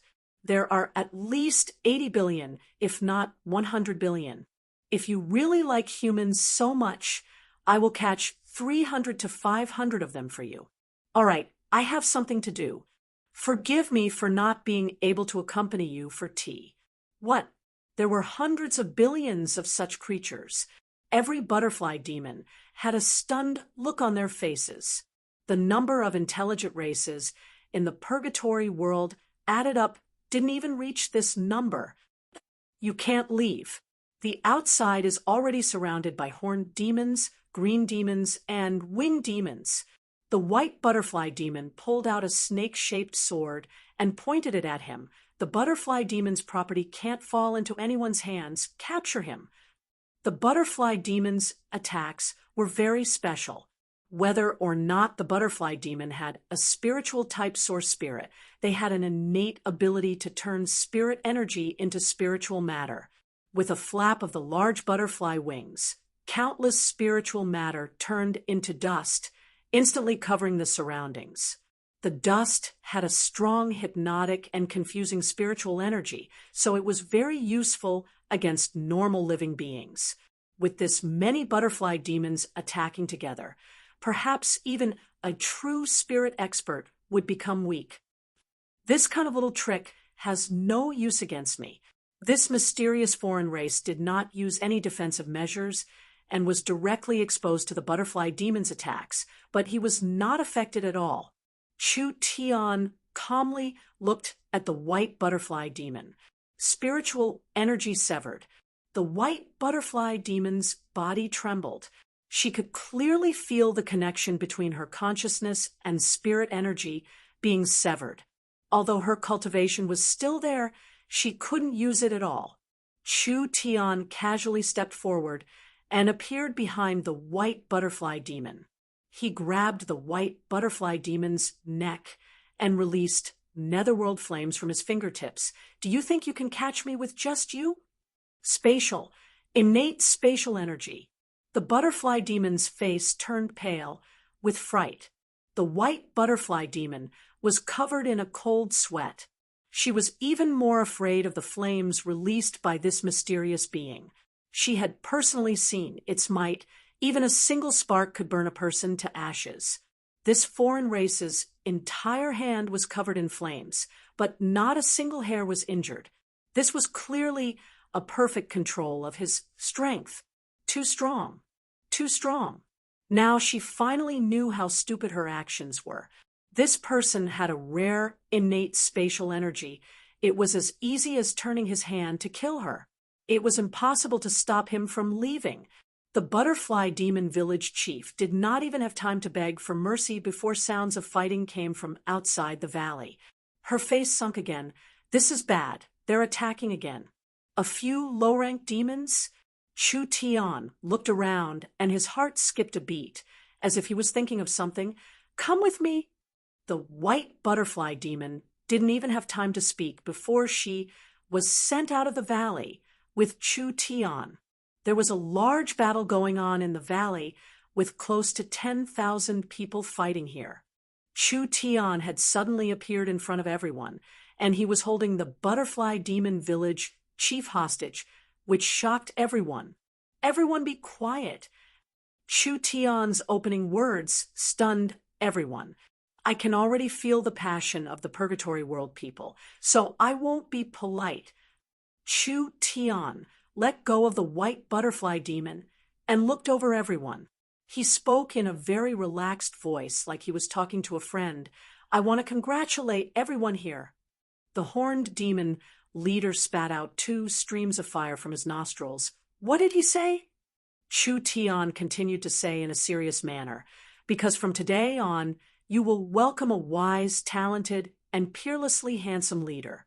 That's right, it's me. Your only way out is to obey. I advise you not to do anything stupid, otherwise the consequences will be very serious. With these words, the 10,000 low-grade Purgatory World demons were all stunned. After around 10 seconds, they finally erupted in wild laughter. It was probably because the Purgatory World lacked a sense of humor. So this joke that wasn't that funny almost made these demons burst out laughing. A single person facing over 10,000 fierce Purgatory World demons and confidently announcing that he would be their leader. Was there a more funny joke in this world? The winged demon leader couldn't hold it in. Go, capture him. The winged demons had the advantage of flying. Over 1,000 winged demons moved as fast as lightning as they charged at Chu Tian. When the butterfly demon village people saw this, they quickly went to block them. The butterfly demon village chief stopped her people. Let's watch first. No matter how high a person's cultivation was, they were still in the true spirit realm. The strength of these low-grade demons wasn't clear, but it was more than enough to surround a true spirit cultivator with over 1,000 people. Even a powerful spirit transformation cultivator couldn't take it. Chu Tian closed his eyes and shook his head, revealing a trace of mockery on his lips. Spiritual energy explosion. Chu Tian first used his vision domain divine sense to cover the surrounding several hundred meters before exploding most of his spiritual energy. This created a large-scale spiritual energy attack, and the close to 1,000 winged demons were submerged by the spiritual energy explosion. Their minds instantly went blank, and they all lost consciousness, falling to the ground like rain. What happened? What happened? This being did not move at all, but he instantly made all the winged demons lose their battle strength. Only the butterfly demons who were sensitive to spiritual energy felt this. Each butterfly demon revealed a look of deep fear. They simply couldn't imagine that a person could create such a terrifying spiritual attack. Spiritual attacks were mostly one-on-one. They had never seen such a large-scale indiscriminate attack before. Whether it was the spiritual energy cut against the white butterfly demons or the spiritual energy explosion, they were all spiritual energy techniques learned from the demon ant king.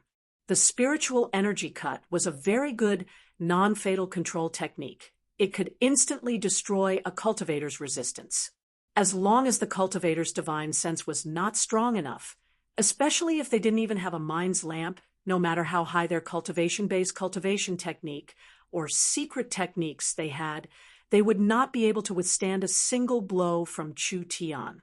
As for the spiritual energy explosion, this technique consumed a large amount of energy, but its effect was very strong. Chu Tian could imitate the demon ant's attack, gathering a large amount of spiritual energy and instantly exploding it. The range of the fluctuations and the number of targets it could attack was something no spiritual energy technique could compare to. Of course, the spiritual energy explosion's effect was limited.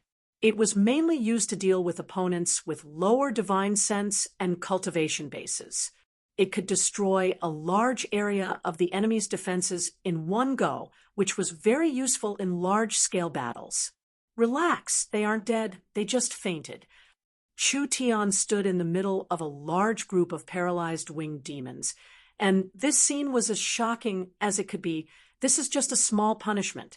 If you dare do anything excessive, I won't be merciful. I don't believe it. The horned demon leader angrily roared. Let's go together and take him down. The horned demons and green demons all attacked. Before the human even felt it, the long-range attacks arrived. What was hard to explain was that this human was still standing in the same place. All the long-range attacks hit his body, but it was like they were passing through air, not causing any damage at all. Why do you force me to use violence to solve this problem? Chu Tian released his powerful divine sense again and used a move he had never used before, Heart Flame. Flame, flame. Chu Tian still did not move half a centimeter. When the horned demons and green demons were about to charge over, once they came within 10 feet of him, their bodies would inexplicably ignite. The terrifying blue and white flames would instantly burn their bodies to ashes. 1, 2, 10, dozens of them. The horned demons and green demons were like moths flying into a flame. Not a single one was spared. Monster. He was simply a monster. Chapter 5:31. He didn't use any cultivation technique. He didn't use any secret techniques. No matter what direction or angle the horned demons and green demons came from, as long as they entered a certain range, they would spontaneously combust without any warning. That's right. They would suddenly spontaneously combust. Blue and white flames rushed out from the inside and devoured the demon's body. The demon's incomparably tough body originally had a very strong resistance to elemental energy, such as flames. But in front of this kind of flame without any temperature, it was as fragile as a cicada's wing without any resistance. In an instant, the demon's bones and flesh turned into nothingness, leaving only a small handful of ashes. A strong opponent wasn't terrifying. The most terrifying thing was knowing nothing about a strong opponent. Several hundred horned demons and green demons did not fear death as they charged at Chu Tian like moths to a flame. In the end, they were all turned to ashes with a cry of despair. Facing this kind of scene, no matter how cruel the purgatory locals were, they wouldn't be able to maintain their fighting spirit. Chu Tian's methods seemed strange, but they wouldn't think like this if they understood the principle. First, the heart flame attack was based on the vision domain divine sense. When the horned demons and green demons charged at him, Chu Tian directly used his divine sense to possess them. These people were not prepared at all, and their netherworld flame was suddenly planted in their bodies by his divine sense. How sharp was Chu Tian's netherworld flame? Of course, after igniting his spirit energy and cultivation base, the netherworld flame became even stronger, and it naturally spontaneously combusted. Even the sturdiest bones couldn't escape this kind of attack. No, too strong. These low-grade demons finally understood how stupid their actions were. They actually wanted to catch this kind of monster. Perhaps they would run as far as they could normally. The green demon, horned demon, and winged demon leaders all realized that Chu Tian wasn't joking. This deep and mysterious foreign race was not something they could fight. They had no other choice now. They had to run. Want to run? Chu Tian did not say a word as he disappeared, and appeared again, disappearing and appearing again. In the blink of an eye, he jumped to 3 different positions. The winged demon beast, the horned demon beast, and the green demon beast did not even have a chance to react before the 3 of them were brought to the white butterfly demon's side. What are you doing? The 4 leaders began to panic. Chu Tian released 4 balls of flames from his body. They were like 4 white crystals that revolved around him. He gently pushed with both hands, and each white flame lotus drilled into a person's body. At the same time, he left a rune on the surface of the person's skin. When the 4 leaders saw this, they were so scared that their faces turned pale. The fire of this alien race was too powerful. Just a few small sparks were enough to cause harm to them. Not to mention, the flame lotus that Chu Tian had just condensed was extremely powerful. Chu Tian still had a calm appearance, like he was joking with a friend. This is the heart flame curse I invented. I sealed a netherworld flame in your bodies. So don't worry. In its sealed state, it won't harm you at all, but with just a thought of mine, you'll instantly turn into ashes. You, the horned demon leader, flew into a rage. When he was about to make a move, he suddenly felt a burning sensation behind him. The seal lit up, and the netherworld flame, sealed inside, seemed like it was about to come out. I forgot to remind you. Chu Tian revealed a kind smile to him. The heart flame curse is fused with your divine sense, so this curse can sense your thoughts. If you have killing intent towards me, the curse will loosen. If you dare to make a move against me, I guarantee that before you can even touch me, you'll turn into ashes. So don't think of sneak attacks. It's useless. The 4 leaders' faces turned ashen. How could there be such a powerful and malicious move in this world? Under the heart flame curse, not only were their lives in Chu Tian's hands, they couldn't even have any killing intent towards Chu Tian. As long as they had killing intent towards Chu Tian, the curse would loosen and threaten their lives. This was a perfect enslavement technique. These were all new tricks created by Chu Tian. The reason why Chu Tian could create this kind of secret technique was because of Chu Tian's own knowledge of the past and present. Therefore, he had a lot of experience in creating secret techniques and studying heart cultivation techniques. The second reason was that after Chu Tian swallowed the ancient ice springs while in the death ice field, not only did his divine sense increase, he also gained a deeper control over flames. The netherworld flame and Chu Tian had already merged together. I'll give you one last chance. Surrender or die. They looked at each other in blank dismay and finally gave up resisting. They all knelt down on one knee. We surrender. So, straightforward, but it was expected. The purgatory world was dominated by the dark race and the demon race. Chu Tian was well aware of the nature of the dark race and the demon race. They were cunning, cruel, chaotic, and had no credibility.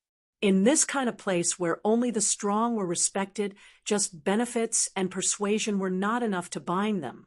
Chu Tian had just arrived, and didn't have any influence, so he could only use a simple and direct intimidation, holding their lives in his hands. This was the only way he could firmly control these demons. In the purgatory world, the weak submitting to the strong was a matter of heaven and earth. As for integrity and backbone, these things were rarely seen in the purgatory world, especially the small and weak races. This was also why they didn't even think about surrendering. Chu Tian had heard the leader understand the situation in this area.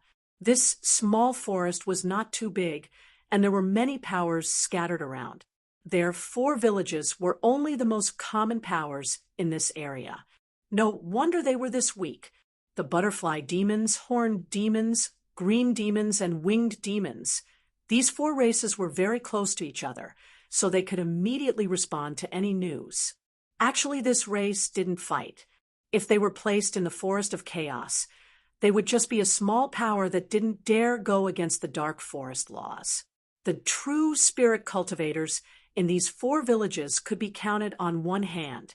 This was also the reason why they were easily subdued by Chu Tian, and it also meant that these small villages weren't strong. Chu Tian found a special characteristic. The strength of the purgatory world natives was very uniform, and each adult demon had a cultivation that wasn't weak in the awakened soul realm. This also meant that in the purgatory world, the most common native, as long as they were trained a bit, they could become first-class soldiers on the continent. The dark races and demons were all natural-born warriors or had many rare talents on the surface. Therefore, the purgatory world was simply a natural army camp for Chu Tian. The forest was within the territory of Darkness City. Darkness City was the largest underground city within 1,000 miles, with a population of several million. With its strong strength, all the villages and tribes within its territory had to submit.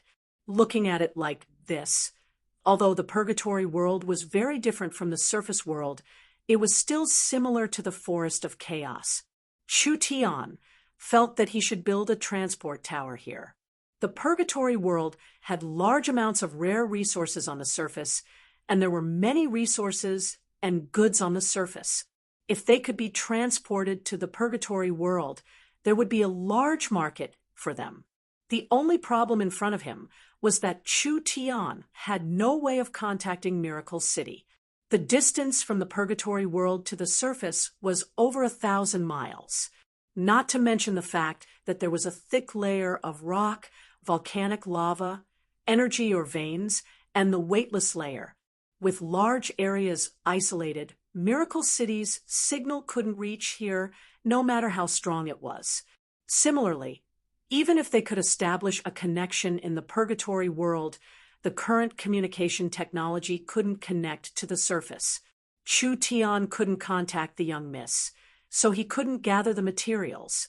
It didn't matter. The purgatory world was rich in resources, and there would always be a way. This trip down wasn't easy, so Chu Tian didn't want to go back without any achievements. You don't need to be afraid of me. Chu Tian sat in the largest room in the Tree Valley. The important people of the butterfly demons, winged demons, horned demons, and green demons were all standing in front of him. Our surface world is a civilized world, so as long as you follow the rules, I won't do anything to you. First, report the situation of your villages. The white butterfly demon stood up and said, "Great leader, our butterfly demon village has over 4,000 people, and they all have battle strength, with around 3,000 young adults." The green demon village chief said, "The green demon village has 5,000 people and around 4,000 young adults." The winged demon village chief reported, "There are around 4,000 winged demons and around 3,000 young adults." The horned demon village chief reported, "There are around 6,000 horned demons and around 5,000 of them are strong warriors." This isn't bad. Chu Tian nodded in satisfaction. He looked at the white butterfly demon village chief beside him. "You demons have long and stinky names, so I'll give you a human name. From today on, you will be called by Dai." Bai Dai quickly said in a happy voice. "Thank you, great leader." The other three village chiefs revealed looks of jealousy. The great leader clearly cared for the butterfly demons a bit more. "All right, listen well." Chu Tian stood up and announced, "From today on, I will lead everyone on the road of expansion, stealing territory, stealing resources, and stealing people. I, Chu Tian, guarantee that as long as you follow me, your future will be bright, and you will become more and more developed. As long as we work hard, it isn't impossible to take down Darkness City in the future." Everyone was scared out of their wits. What? Take down Darkness City? Had this guy lost his mind? The village chiefs were all sweating in their hearts. This was bad. They actually recognized a madman as their great leader. Chu Tian saw everyone's expressions, but he was too lazy to explain. This was because in Chu Tian's eyes, there were many ways to take down a city. As long as the purgatory world was connected to Miracle City, with Miracle Commerce's strength, wouldn't it be strange to take down Darkness City? All right, we'll plan our short-term expansion plan first. Chu Tian didn't even have time to look at the map before several butterfly demons flew over in a panic to report. "This is bad. The dark gnomes are back." They brought many people with many experts. "So I'm afraid they don't have good intentions."